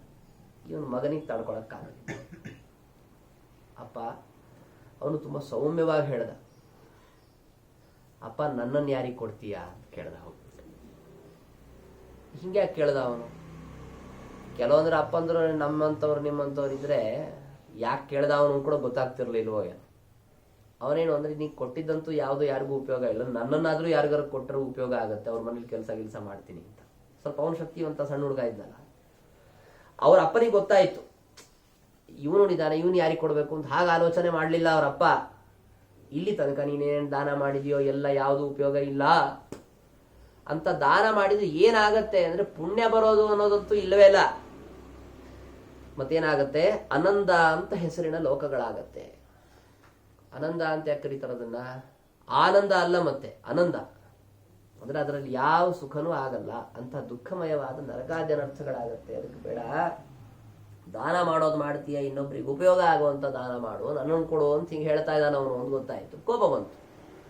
ನನಗೇನು ನೀನು ಹೇಳೋದು ಅಂತ, ನಾನೇನಾದ್ರು ಮಾಡ್ತೀನಿ, ನನಗೇನು ಹೇಳೋದು ಅಂತ ಅಂದ್ಬಿಟ್ಟು ಇವನೇನು ಮಾಡ್ದ, ಒಳ್ಳೆ ತಪಸ್ವಿಗಳು ಅಂತ ಆಗ್ಲೇ ಹೇಳಿದ್ದಲ್ಲ, ಅದಕ್ಕೆ ನೋಡಿ ಮುಂದೆ ಕಥೆಯಲ್ಲಿ ಅವ್ರು ಬಹಳ ತಪಸ್ವಿಗಳು, ಅವ್ರ ಬಗ್ಗೆ ನೀವೇನಾದ್ರು ಮಾತಾಡ್ಬೇಕಾದ್ರೆ ನೀವು ಹುಷಾರಾಗಿರಿ ಅಂತ ನಮಗ್ ತೋರಿಸ್ಕೊಡ್ತಾ ಉಪನಿಷತ್ತು ಏನ್ ಮಾಡ್ತು, ಮಗನಿಗೆ ಶಾಪ ಕೊಟ್ರು. ಅವ್ರು ನಿನ್ನ ಯಮನಿಗೆ ದಾನ ಮಾಡ್ಬಿಟ್ಟಿದ್ದೀನಿ ಹೋಗು ಅಂತ. ಅದರ ತಾತ್ಪರ್ಯ ನೀನು ಸತ್ತೋಗು ಅಂತ ಶಾಪ ಕೊಟ್ಬಿಟ್ಟ. ಅಪ್ಪನೇ ಮಗನಿಗೆ ಶಾಪ ಕೊಟ್ಟ ಆಯ್ತು, ಅದಕ್ಕೆ ಅವನಂದ, ಇದನ್ನೂ ಉಪಯುಕ್ತವಾಗುವ ದಾನ ಮಾಡ್ಲಿಲ್ಲಲ್ಲಪ್ಪ ನೀನು ಅಂತ ಬೈಹೋದ ಮಗ. ದಾನ ಮಾಡೋದು ಮಾಡಿದಿ, ಇದನ್ನೇ ಯಾರಾದ್ರೂ ಬ್ರಾಹ್ಮಣರಿಗೆ ದಾನ ಮಾಡಿಬಿಟ್ಟಿದ್ರೆ ಅವ್ರ ಮನೇಲಿ ನಾನು ಜೀತದಾಳ ತರಹ ಇದ್ಕೊಂಡು ಅವ್ರ ಕೆಲಸ ಮಾಡಿ ಅವ್ರ ಮನೆಗಾರು ಕೆಲಸ ಮಾಡಿಕೊಟ್ಟು ಉಪಯೋಗ ಆಗ್ತಾ ಇದ್ದೆ. ಹೋಗಿ ಹೋಗಿ ಯಮನಿಗೆ ದಾನ ಮಾಡಿದೆಲ್ಲಪ್ಪ, ಯಮನಿಗೆ ನನ್ನಿಂದ ಏನ್ ಪ್ರಯೋಜನ? 10 ಜನ ನನ್ಗಿಂತ ಮೊದಲು ಹೋಗ್ತಿರ್ತಾರೆ, 10 ಜನ ನಾನು ಆದ್ಮೇಲೆ ಬರ್ತಾರೆ, ಎಲ್ಲ ಈ ಕಡೆ ತಳ್ತಾ ಇರ್ತಾರಷ್ಟೇ. ನನ್ನಿಂದ ಏನೋ ಅವನಿಗೆ ಪ್ರಯೋಜನ ಬಂತು? ಆದ್ರೂ ಕೊಟ್ಟ ಮೇಲೆ ಮತ್ತೆ ಹೋಗ್ಲೇಬೇಕಲ್ಲ ಅಂತ ಹೇಳಿ ದೇಹ ಪರಿತ್ಯಾಗವನ್ನು ಮಾಡಿ ಯಮಲೋಕಕ್ಕೆ ಹೋದ. ಬಹಳ ದೊಡ್ಡ ಜ್ಞಾನಿನೇ ಇದ್ದ ಅಂತಾದ್ದರಿಂದ ಅವನು ಯಮನ ಮನೆಗೆ ಸಾಕ್ಷಾತ್ ಹೋದ. ಬೇರೆಯವರು ಯಮನ ಮನೆಗೆ ಅವನು ಬಿಡ್ತಾರೆ. ಯಮನ ಮನೆಗೆ ಹೋದ್ರೆ ಕಾರಣಾಂತರದಿಂದ ಯಮ ಇರಲಿಲ್ಲ ಅವನ ಮನೆಯಲ್ಲಿ. ಅಲ್ಲಿ ಹೋಗಿ ಇವನು ಕುಳಿತುಕೊಂಡ್ರೆ ಯಮನ ಹೆಂಡತಿ ಅವನನ್ನು ಸ್ವಾಗತಿಸಿ, ಬ್ರಾಹ್ಮಣ ಒಬ್ಬ ಬಂದಿದ್ದಾನೆ ಹೇಳೋನನ್ನು ಸ್ವಾಗತಿಸಿ ಕರೆದು ಅರ್ಘ್ಯಾದಿಗಳನ್ನು ಕೊಡಬೇಕು ಅಂತ ಹೇಳಿದ್ರೆ ಆಗಲ್ಲ ಅಂತ ಹೇಳ್ದ ಅವನು. ಯಮ ಬರ್ಲಿ, ನಮ್ಮಪ್ಪ ಯಮನಿಗೆ ದಾನ ಮಾಡಿರೋದು, ಯಮನಿಗೆ ನಾನು ಬಂದಿದ್ದೀನಿ ಅಂತ ಹೇಳಿ ನನ್ನನ್ನ ಸಮರ್ಪಿಸ್ಕೋಬೇಕು ಅಂತ ಕೂತ್ಕೊಂಡಿದ್ದ. 3 ದಿನ ಆದಮೇಲೆ ಯಮ ಬಂದ ನಂತರದಲ್ಲಿ ಅವನ ಹೆಂಡತಿ ಹೇಳಿದಂತೆ, ಇಲ್ಲ, ಬ್ರಾಹ್ಮಣ ಒಬ್ಬ ಬಂದು ಕೂತ್ಕೊಂಡಿದ್ದಾನೆ, ಅವನು ಅಸತ್ಕೃತನಾಗಿ ಕೂತ್ಕೊಂಡ ಅಂತಂದ್ರೆ ಸರ್ವಸ್ವ ನಾಶವಾಗೋಗುತ್ತೆ. ಒಬ್ಬ ಬ್ರಾಹ್ಮಣ ಬಂದಿದ್ದಾನೆ ಮನೆಗೆ ಅಂದ್ರೆ ನಾವೇನ್ ಮಾಡ್ಬೇಕಾದ್ದು, ಅಗ್ನಿ ಇದ್ದಾಗ ಅವನು ಬಂದಾಗ ಅವನು ಶಾಂತ ಆಗುವಂತೆ ಮಾಡ್ಬೇಕು. ಇಲ್ಲದ್ರೇನಾಗತ್ತೆ, ಮನೆಯಲ್ಲಿರುವಂತ ಎಲ್ಲ ಒಳ್ಳೇದನ್ನೆಲ್ಲ ಸುಟ್ಟಾಕ್ಬಿಡ್ತಾನ, ಅಷ್ಟೇ ಮುಗಿದಾಯ್ತು. ಆದ್ರೆ ಅವನಿಗೆ ಸುಡಬೇಕು ಅಂತೇನಿರಲ್ಲ, ಅದು ಸುಟ್ಟೋಗತ್ತದು. ಯಾಕೆ ಅಂದ್ರೆ ಮುಖ್ಯವಾಗಿ ಬ್ರಾಹ್ಮಣನಲ್ಲಿ ಅಂತರ್ಯಾಮಿಯಾಗಿರುವ ಭಗವಂತ ಇರ್ತಾನಲ್ಲ, ಆ ಭಗವಂತ ಈ ಬ್ರಾಹ್ಮಣನಿಗೆ ಸತ್ಕಾರ ಮಾಡದೇ ಇದ್ದದ್ದಕ್ಕೆ ಅವನಿಗೆ ಕೋಪ ಬರುತ್ತೆ. ಭಗವಂತನಿಗೆ ಸರಿ ಇಲ್ಲ, ಇವನು ಮಾಡಿ ಸರಿ ಇಲ್ಲ. ಏನೋ ನಮ್ಗೆ ಒಂದು ವಸ್ತು ನಮ್ಮ ಮನೇಲಿ ಇರುತ್ತೆ, ಅದನ್ನು ನಾವು ಈ ರೀತಿಯಾಗಿ ಉಪಯೋಗಿಸ್ಕೊಳ್ಬೇಕು ಅಂತ ಆಸೆ ಇಟ್ಕೊಂಡಿರ್ತೀವಿ. ಇದು ಆಸೆ. ಇನ್ನೊಂದು ಪ್ರತೀಕ್ಷೆ ಇರುತ್ತೆ. ಪ್ರತೀಕ್ಷೆ ಅಂದ್ರೆ ಹೊರಗಿನದ್ದಿಂತ ಒಂದು ವಸ್ತು ನನಗೆ ಬರಬೇಕು, ಅದನ್ನು ನಾನು ಈ ತರ ಉಪಯೋಗಿಸ್ಕೋಬೇಕು ಅಂತ ಇರುತ್ತೆ. ಆಶಾ, ಪ್ರತೀಕ್ಷಾ. ಆಮೇಲೆ ಅನೇಕ ಜನ ನಮ್ಮ ಬಂಧು ಬಾಂಧವರ ಜೊತೆಗೆ ನಾವು ಒಗ್ಗೂಡುವುದು ಅಂತ ಅನ್ನೋದು ಸಂಗತ ಅಂತ ಕರೀತಾರೆ. ಆಮೇಲೆ ಬಂದವರೆಲ್ಲ ಏನು ಅಂದ್ರೆ ನಮ್ಮ ಬಗ್ಗೆ ಸೂನೃತ ಅಂದ್ರೆ ಒಳ್ಳೆ ಮಾತುಗಳನ್ನ ಆಡ್ಬೇಕು. ನೀವು ಒಳ್ಳೆಯವನಪ್ಪ. ಬಂದವರೆಲ್ಲ ಸೇರ್ಬಿಟ್ಟು ನಮ್ಗೆ ಬೈದ್ರೆ ಏನು ಉಪಯೋಗ? ಯಾಕಾರು ಕರೆದಪ್ಪ, ನಾವು ಅಷ್ಟೇ ನಮ್ಮ ಮನೆ ಜನ ಇದ್ರೆ ಸಾಕಾಗಿತ್ತು ಅಂತ ಅನಿಸ್ಬಿಡುತ್ತೆ. ಆಮೇಲೆ ನಾವು ಇನ್ನೇನೆಲ್ಲ ಯಜ್ಞ ಯಾಗಾದಿಗಳನ್ನು ಮಾಡಿರ್ತೀವಿ, ಜನೋಪಕಾರಿಯಾಗುವಂತೆ ಸಾಕಷ್ಟು ಕೆಲಸಗಳನ್ನು ಮಾಡಿರ್ತೀವಿ, ಮಕ್ಕಳು ಮೊಮ್ಮಕ್ಕಳೆಲ್ಲ ಇರ್ತಾರೆ. ಇದೆಲ್ಲವನ್ನೂ ನಾಶ ಮಾಡಿಬಿಡುತ್ತೆ. ಯಾವುದು ಅಂತಂದ್ರೆ ಬ್ರಾಹ್ಮಣ ಒಬ್ಬ ಮನೆಗೆ ಬಂದು ಸತ್ಕಾರವನ್ನು ಪಡೆಯದೆ ಹಾಗೆ ಕುಳಿತ. ಅದಕ್ಕೆ 3 ದಿನ ನನ್ನ ಹತ್ರ ಉಪವಾಸವಾಗಿ ನೀನಿದ್ದೆಲ್ಲ ಮನೆಯಲ್ಲಿ ಸತ್ಕಾರವನ್ನು ಪಡೆದಿರ್ಲಿಲ್ವಲ್ಲ, ಅದಕ್ಕೆ ನಿನಗೆ 3 ವರಗಳನ್ನು ಕೊಡ್ತೀನಿ, ಕೇಳ್ಕೊ ಅಂತ ಹೇಳ್ತಾರೆ. ಪರವಾಗಿ ಆ ಪ್ರತಿಯಾಗಿ 3 ವರಗಳು ಅಂದ್ರೆ ಏನ್ ತಿಳ್ಕೋಬೇಕು ಅವನು. ಅದಕ್ಕೆ ಮೊದಲನೇ ವರ ಏನ್ ಕೇಳ್ಕೊಂಡ ಅಂದ್ರೆ, ಈಗ ಮೊದಲನೇದ್ದೇನು, ಯಮನ ಅಭಿಪ್ರಾಯ ಏನು ಅಂದ್ರೆ, ಪಾಪ ಈ ಬ್ರಾಹ್ಮಣ ವಾಪಸ್ಸು ಮನೆಗೆ ಹೋಗ್ಲಿ, ಇವರ ಅಪ್ಪನ ಜೊತೆಗಿರ್ಲಿ, ಯಮನ ಅಭಿಪ್ರಾಯ ಇತ್ತು.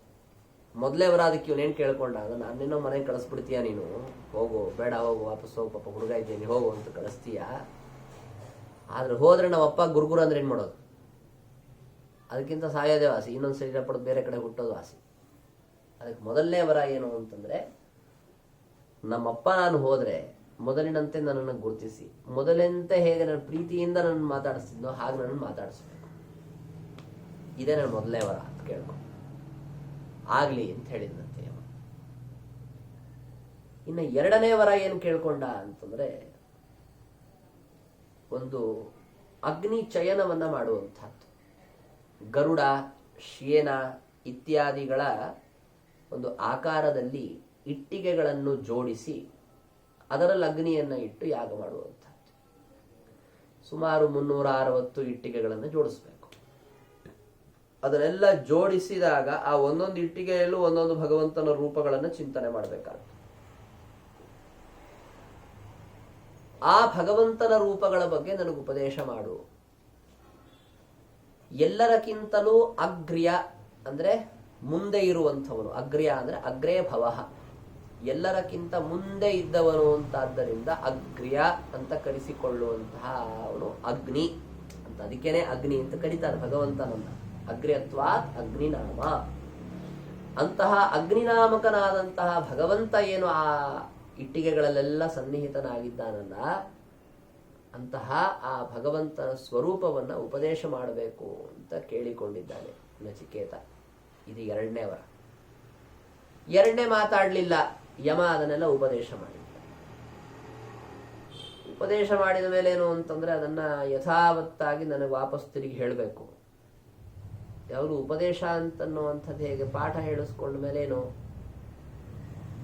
ಪಾಠ ಹೇಳಿದ್ದಕ್ಕೆ ಏನಾದ್ರೂ ಒಂದು ಪ್ರತಿಯಾಗಿ ಬೇಕಲ್ಲ ಗುರುಗಳಿಗೆ.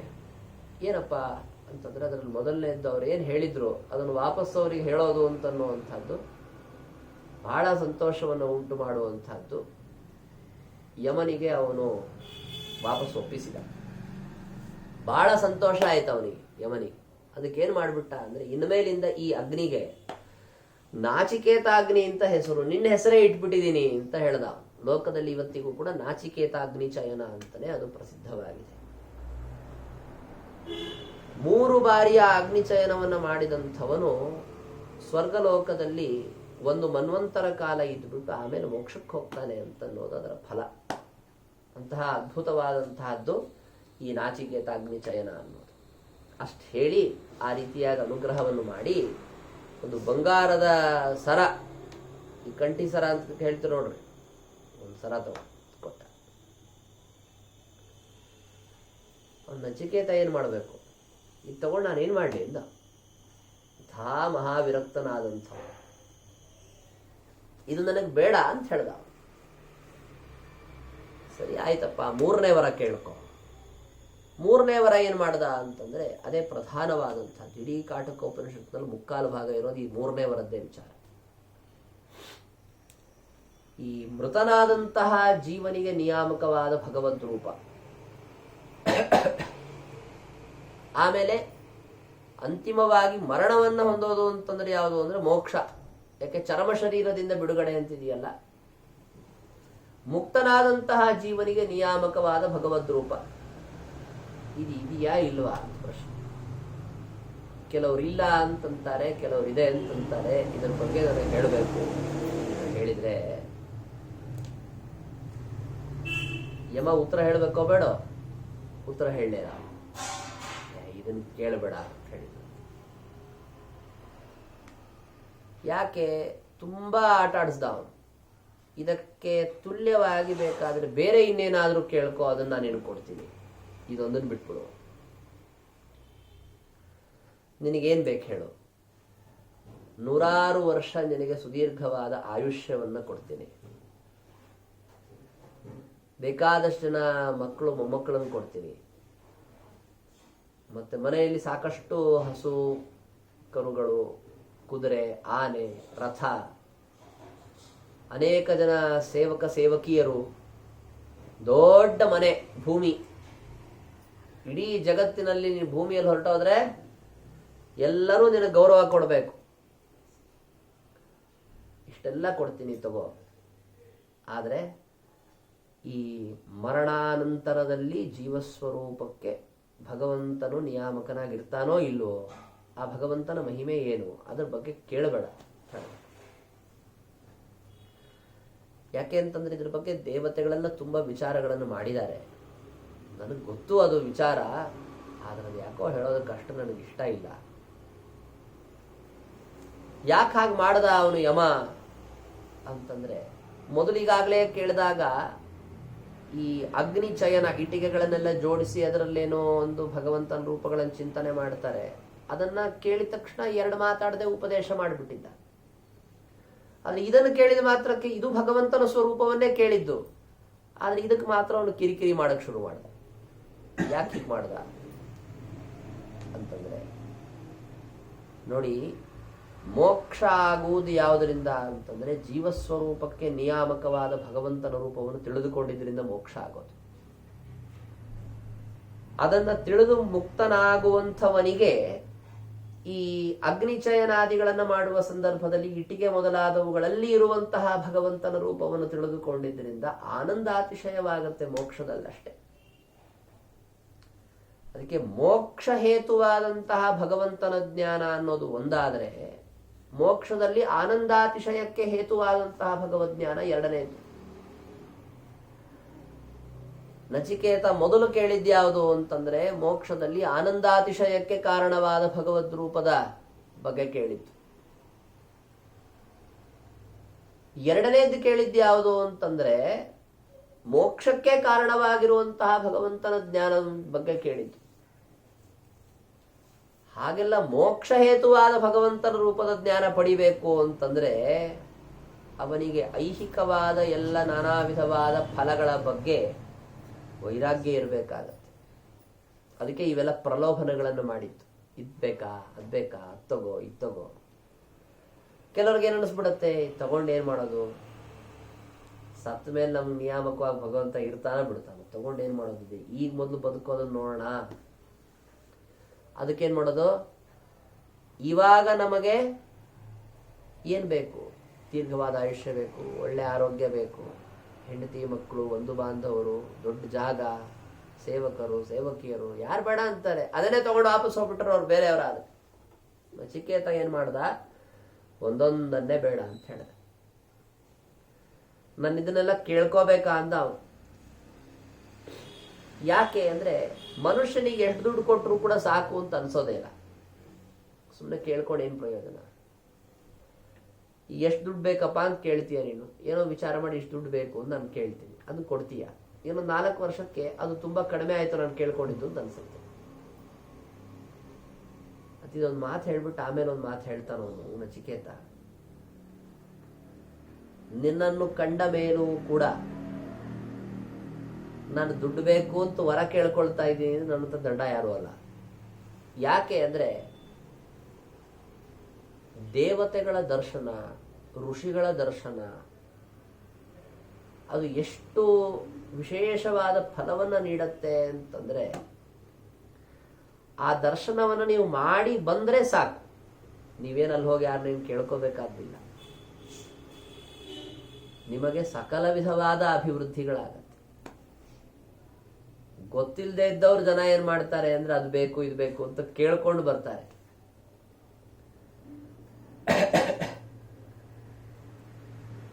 ಭಾಗವತದಲ್ಲಿ ಬರುತ್ತೆ, ಕುಚೇಲನ ಕಥೆ ಹೇಳ್ಬೇಕಾದ್ರೆ ಅವನು ವಾಪಸ್ಸು ಕೃಷ್ಣ ನೋಡ್ಕೊಂಡು ಮನೆಗೆ ಬಂದ ಮೇಲೆ ಎಲ್ಲ ವಿಧವಾದ ಸಮೃದ್ಧಿ ಉಂಟಾಗಿ ಹೋಗಿತ್ತು ಅವನಿಗೆ ಮನೆಯಲ್ಲಿ. ಅವನಿಗೆ ಅನ್ನಿಸ್ತು ಇದೆಲ್ಲ ಎಲ್ಲಿಂದ ಬಂತು, ಹೇಗ್ ಬಂತು ಅಂತ ಪ್ರಶ್ನೆ ಬಂತು ಅವನಿಗೆ. ಅವನು ಹೇಳಿದ ಅದೇ ಮಾತು, ನೂನಂ ಬತೈತನ್ ಮಮ ದುರ್ಭಗಸ್ಯ ಶಶ್ವತ್ ದರಿದ್ರಸ್ಯ ಸಮೃದ್ಧಿ ಹೇತು ಮಹಾವಿಭೂತೇರವಲೋಕತೋನ್ಯತ್ ನೈವೋಪಪದ್ಯೇತ ಯದೋಕ್ತಮಸ್ಯ. ಶ್ರೀಕೃಷ್ಣನನ್ನ ನೋಡಿಕೊಂಡು ಬಂದೆ ಅಷ್ಟೇ, ಅಲ್ಲಿ ಹೋಗ್ಬಿಟ್ಟೆ ದುಡ್ಡು ಕೊಡು ಅಂತ ಕೇಳಿಲ್ಲ, ಮನಸ್ಸಲ್ಲೂ ಅನ್ಕೊಂಡಿಲ್ಲ. ದೇವ್ರ ಮನಸ್ಸಲ್ಲಿ ಅನ್ಕೊಂಡಿದ್ದಕ್ಕಾರು ಕೊಟ್ಟ, ಮನಸ್ಸಲ್ಲೂ ಅನ್ಕೊಂಡಿಲ್ಲ ಅವನು.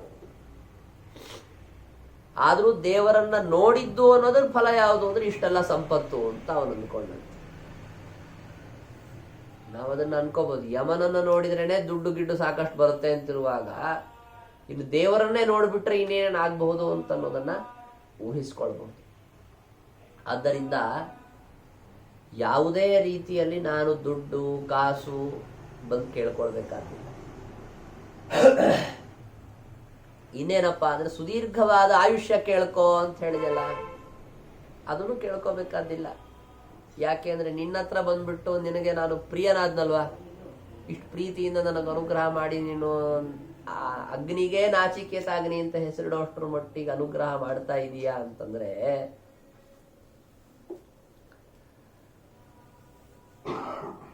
ನನಗೆ ಸುದೀರ್ಘವಾದ ಆಯುಷ್ಯ ನೀನು ಕೊಡಲ್ವಾ? ನಾನು ಕೇಳದೆ ಇದ್ರೂ ಕೊಡ್ತೀಯ. ಸತ್ತು ನಿನ್ನ ಮನೆ ತನಕ ಬಂದವನ್ನೇ ಮನೆಗೆ ವಾಪಸ್ ಕಳಿಸ್ತಿರೋ ನೀನು ಸಾಕಷ್ಟು ದಿವಸ ಭೂಮಿಯಲ್ಲಿ ಬದುಕಲಿ ಅಂತ ಹೇಳ್ಬಿಡೋದಿಲ್ಲ ನೀನು. ಆದ್ದರಿಂದ ಅದನ್ನು ನಾನು ಕೇಳ್ಕೊಳಲ್ಲ. ಮತ್ತೀ ಹೆಣ್ಮಕ್ಳು ಗಂಡಸರು ಸೇವಕರು ಸೇವಕಿಯರು ಕುದುರೆ ರಥ ತಗೊಂಡು ನಾನು ಏನ್ ಮಾಡ್ಲಿ ಇಂದ ಇವೆಲ್ಲ ಏನಾಗುತ್ತೆ, ಬಂಧಕ. ಇದು ಒಂದೊಂದೇ ಜಾಸ್ತಿ ಆದಾಗ ಅವುಗಳನ್ನು ನೋಡ್ಕೊಳ್ಳೋದಕ್ಕೆ ಸಮಯ ಹೊರಟು ಹೋಗುತ್ತೆ. ಇದೆಲ್ಲ ನೀನೇ ಇಟ್ಕೊ, ನಿಮ್ಮಂಥವ್ರಿಗೆ ಚಂದ. ಇದು ಉಪನಿಷತ್ನಲ್ಲಿ ಬರುತ್ತೆ, ಇವೆಲ್ಲ ನಿನಗೆ ಇರ್ಲಿ ಅಂದ್ಬಿಟ್ಟ ಅಂತ. ನಾವ್ ಹೇಳೋ ಅಂತ ಶೈಲಿಯಲ್ಲಿ ನೋಡ್ರಿ, ಇದೆಲ್ಲ ನಿನಗೆ ಇರ್ಲಿ ನನಗೇನ್ ಬೇಕಾಗಿಲ್ಲ ಅಂತ ಈ ತರಹ ಅದನ್ನ ನಾವು ಕನ್ನಡದಲ್ಲಿ ಹೇಳಿದ ಹಾಗೆ ತೋರುತ್ತಲ್ವಾ ಉಪನಿಷತ್ತುಗಳಲ್ಲಿ. ಹೇಳಿದ್ಯಾಕೆ ನಿನಗಿರ್ಲಿ ಅಂತ ಹೇಳಿದ್ಯಾಕೆ ಗೊತ್ತಾ? ಕೆಲವು ಸಂದರ್ಭಗಳಲ್ಲಿ ಇದೆಲ್ಲ ನೀನೇ ಇಟ್ಕೋ ಅಂತ ಹೇಳ್ತೀವಲ್ಲ, ಆ ಥರದ ಮಾತಲ್ಲ ಅದು. ಇವೆಲ್ಲ ವಿಧವಾದ ವೈಭವಗಳು ನಮ್ಮಂಥವರಿಗೆ ಬಂತು ಅಂತ ಆಗ್ಬಿಟ್ರೆ ನಾವು ಪ್ರಯತತೆಯನ್ನು ಕಳೆದುಕೊಂಡ್ಬಿಡ್ತೀವಿ, ಮನಸ್ಸಿನ ಏಕಾಗ್ರತೆಯನ್ನು ಕಳೆದುಕೊಂಡ್ಬಿಡ್ತೀವಿ. ಯಾಕೆಂದ್ರೆ ಅದನ್ನೆಲ್ಲ ನಿರ್ವಾಹ ಮಾಡಬೇಕಲ್ಲ. ಈ ಜನ ಸೇವಕರು ಸೇವಕಿಯರು ಪಶುಗಳು, ಅವ್ರಿಗೆಲ್ಲ ಸಂಬಳ ಕೊಟ್ಟವೋ ಇಲ್ಲೋ, ಊಟಕ್ಕೆ ಹಾಕಿದ್ವೋ ಇಲ್ಲೋ, ಎಲ್ಲರಿಗೂ ವ್ಯವಸ್ಥೆ ಆಯ್ತೋ ಇಲ್ಲೋ, ಹೆಚ್ಚು ಹೆಚ್ಚು ನಮ್ಮ ಪರಿವಾರ ಅಂತ ಆದಂತೆ ಅದನ್ನ ನೋಡ್ಕೊಳ್ಳೋದ್ರಲ್ಲಿ ಮನಸ್ಸು ವ್ಯಗ್ರ ಆಗೋಗುತ್ತೆ. ಮತ್ತೆ ಯಮನಿಗೆ ನೀನೇ ಇಟ್ಕೋ ಅಂತ ಹೇಳಿದ್ದೆ ಯಾಕೆ? ನಿಮಗದೆಲ್ಲ ಸರಿ. ಆಚಾರ್ಯರು ಹೇಳ್ತಾರೆ ಗೀತಾ ಭಾಷ್ಯದಲ್ಲಿ, ದೇವಾನಾಂ ಆದಿರಾಜ್ಞಾಂ ಚ ಮಹೋದ್ಯೋಗೇಪಿ ನೋ ಮನಃ ವಿಷ್ಣೋಶ್ಚಲತಿ ತದ್ಭೋಗೋ ಯತೀವ ಹರಿತೋಷಣಂ. ದೇವತೆಗಳಿಗೆ ಮತ್ತು ಆದಿರಾಜರಾದ ಪ್ರಿಯವ್ರತ, ಪೃಥು ಮೊದಲಾದಂಥವರಿಗೆ ಭಾರೀ ಕೆಲಸ ಇರುತ್ತೆ. ಅವ್ರು ಎಷ್ಟೆಲ್ಲ ನೋಡ್ಕೋಬೇಕು. ಆದರೂ ಅಷ್ಟೆಲ್ಲ ಕೆಲಸ ಮಾಡಬೇಕಾದ್ರೂ ಕೂಡ ದೇವರಿಂದ ಅವರ ಮನಸ್ಸು ಚಲಿಸೋದಿಲ್ಲ. ದೇವರ ಸದಾ ಸ್ಮರಣೆ ಅವ್ರಿಗಿರುತ್ತೆ. ಅದಕ್ಕೆ ನಾವು ಏನಾದ್ರೂ ಮಜಾ ಮಾಡಿದ್ರು ಅಂದ್ರೆ ದೇವರಿಗೆ ಸಂತೋಷ ಆಗುತ್ತೆ. ನಾವು ಮಜಾ ಮಾಡಿದ್ರೆ ವ್ಯರ್ಥ ಕೆಲಸ ಮಾಡ್ತಾ ಇದ್ದಾರೆ, ದೇವ್ರು ನಮ್ಗೆ ಬೈಕೊಳ್ತಾರೆ. ಈ ವ್ಯತ್ಯಾಸ ಇದೆ. ಆದ್ದರಿಂದ ಉತ್ತಮ ದೇವತೆಯಾದಂತಹ ನಿನಗೆ ಇದೆಲ್ಲ ಇರಲಿ, ನಿನಗೆ ಇದು ಶೋಭನ, ನಮಗಲ್ಲ. ಮತ್ತು ಬದುಕುವುದು ಸುದೀರ್ಘಾಯುಷ್ಯ ಅಂತವಾಗಿಂದ ಹೇಳ್ತಾ ಇದೆಯಲ್ಲ, ತುಂಬಾ ದಿವಸ ಬದುಕಿದ್ರು ಅದರಲ್ಲೂ ಸುಖ ಇಲ್ಲ ಅಂತ. ಯಾಕೆ? ಮುಪ್ಪಿನಲ್ಲಿ ಜೀರ್ಣವಾದಂತಹ ದೇಹದಿಂದ ಹೆಚ್ಚು ದಿವಸ ಬದುಕಿ ಏನು ಪ್ರಯೋಜನ? ಅದರಿಂದ ನನಗೂ ಪ್ರಯೋಜನ ಇರೋದಿಲ್ಲ, ಬೇರೆಯವ್ರಿಗೂ ಪ್ರಯೋಜನ ಇರೋದಿಲ್ಲ. ಇಲ್ಲಪ್ಪ, ನಿನಗೆ ಮುಪ್ಪೇ ಬರದೇ ಇರುವಂತೆ ಬಹಳ ಗಟ್ಟಿಮುಟ್ಟಿಯಾಗಿ ಇರುವಂತಹ ಒಂದು ದೇಹದಾರ್ಢ್ಯವನ್ನ ಕೊಡ್ತೀನಿ ಅಂದ್ರೆ ಅದರಲ್ಲೂ ಸುಖ ಇಲ್ಲ. ಯಾಕಂದ್ರೆ ನನಗೊಬ್ಬನಿಗೆ ಆ ಥರ ಬಂತು.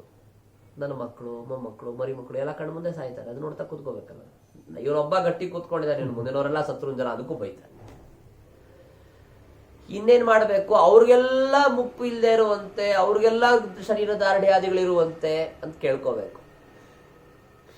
ಕೊನೆಗೆ ಎಲ್ಲರಿಗೂ ಹೇಗೆ ಪ್ರಶ್ನೆ ಬಂದ್ಬಿಡುತ್ತೆ, ಏನ್ ಮಾಡಬೇಕು ಅಂತ ದೊಡ್ಡ ಪ್ರಶ್ನೆ ಬಂದ್ಬಿಡುತ್ತೆ ಕೊನೆಗೆ. ಅದರಿಂದ ಏನು ಅಂತಂದ್ರೆ, ವರಗಳನ್ನು ಕೇಳಿಕೊಂಡು ಜಾಸ್ತಿ ದಿವಸ ಬದುಕೋದು, ವರಗಳನ್ನು ಕೇಳಿಕೊಂಡು ಮುಪ್ಪು ಬರದೇ ಇರುವಂತೆ ಮಾಡ್ಕೊಳ್ಳೋದು ಇತ್ಯಾದಿಗಳೇನಿದೆ ಅದೆಲ್ಲ ಅವಶ್ಯಕ ಇಲ್ಲ. ನಾನು ಕೇಳ್ಕೊಳ್ಬೇಕಾದ್ದು ಇದೆ. ಬೇರೆ ಇನ್ಯಾವುದು ನನಗೆ ಬೇಡ, ಕೊಟ್ರೆ ಈ ವರ ಕೊಡು, ಇಲ್ಲದ್ರಿಲ್ಲ ಅಂತ ಗಟ್ಟಿ ಹಿಡ್ಕೊಂಡ. ಯಮನಿಗೆ ಬಹಳ ಸಂತೋಷ ಆಯಿತು. ನಿನ್ನಂತ ಪ್ರಶ್ನೆ ಕೇಳೋರು, ನಿನ್ನಂತ ಶಿಷ್ಯರು ಯಾವ ಗುರುಗಳು ಸಿಕ್ಕಿರಲ್ಲ ಬಿಡು ಅಂತ ಹೇಳ್ದ. ತುಂಬಾ ಪ್ರಶಂಸೆ ಮಾಡ್ದ.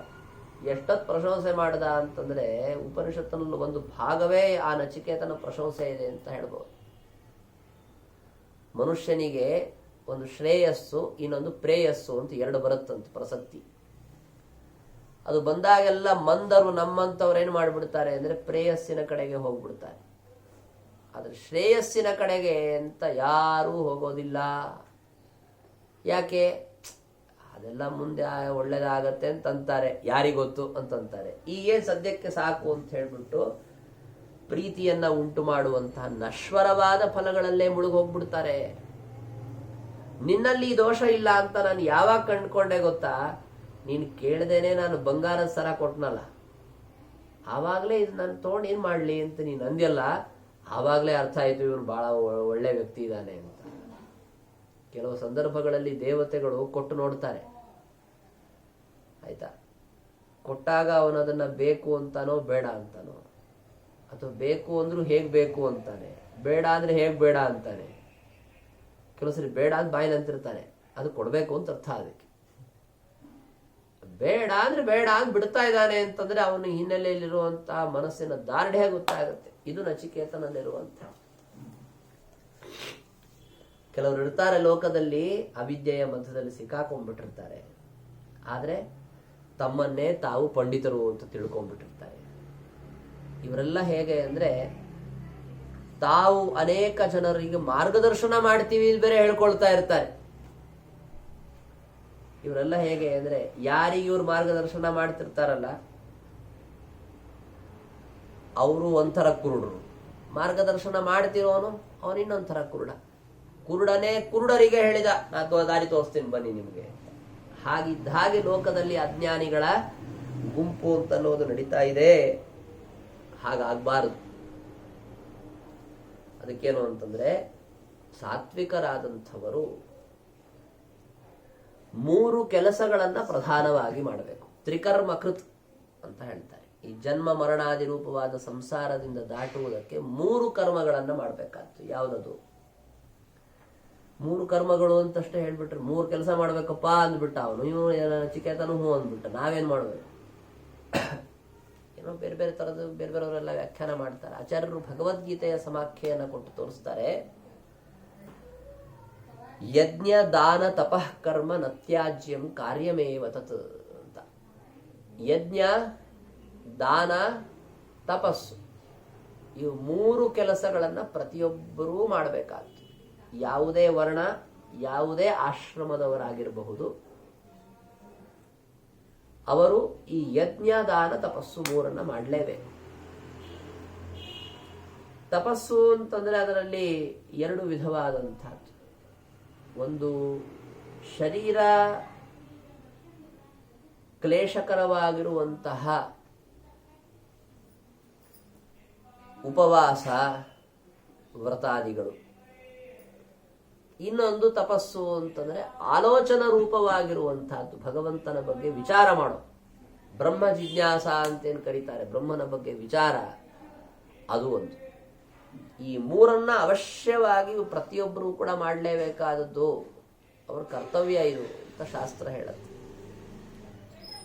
ಇದನ್ನು ಮಾಡ್ತಾ ಇದ್ದಂಥವರಿಗೆ ಭಗವಂತನ ರೂಪ ಅಂತನ್ನೋದು ಪ್ರತಿಭಾತವಾಗತ್ತೆ. ನೀನು ಇದನ್ನೆಲ್ಲ ತಿಳಿದುಕೊಳ್ಳೋದಕ್ಕೆ ಯೋಗ್ಯನಾಗಿದ್ದೀಯಪ್ಪ. ಮತ್ತೇನು ಅಂದ್ರೆ, ಈ ಭಗವಂತನ ಸ್ವರೂಪವನ್ನು ನಾನೇನೋ ನಿನ್ಗೆ ಉಪದೇಶ ಮಾಡ್ತೀನಿ. ಇದೆಂಥದ್ದಾಗಿದೆ ಅಂದ್ರೆ ಬಹಳ ಸೂಕ್ಷ್ಮವಾಗಿರುವಂತಹದ್ದು ಭಗವಂತನ ಸ್ವರೂಪ. ಇವನನ್ನು ಎಲ್ಲೋ ಹುಡುಕೊಂಡು ಹೋಗೋ ಅಗತ್ಯ ಇಲ್ಲ. ಮತ್ತದು ಭಗವಂತನ ರೂಪ ಎಲ್ಲಿದೆ? ನಮ್ಮ ಹೃದಯ ಗುಹೆಯಲ್ಲಿ ಇರುವಂತಹದ್ದು.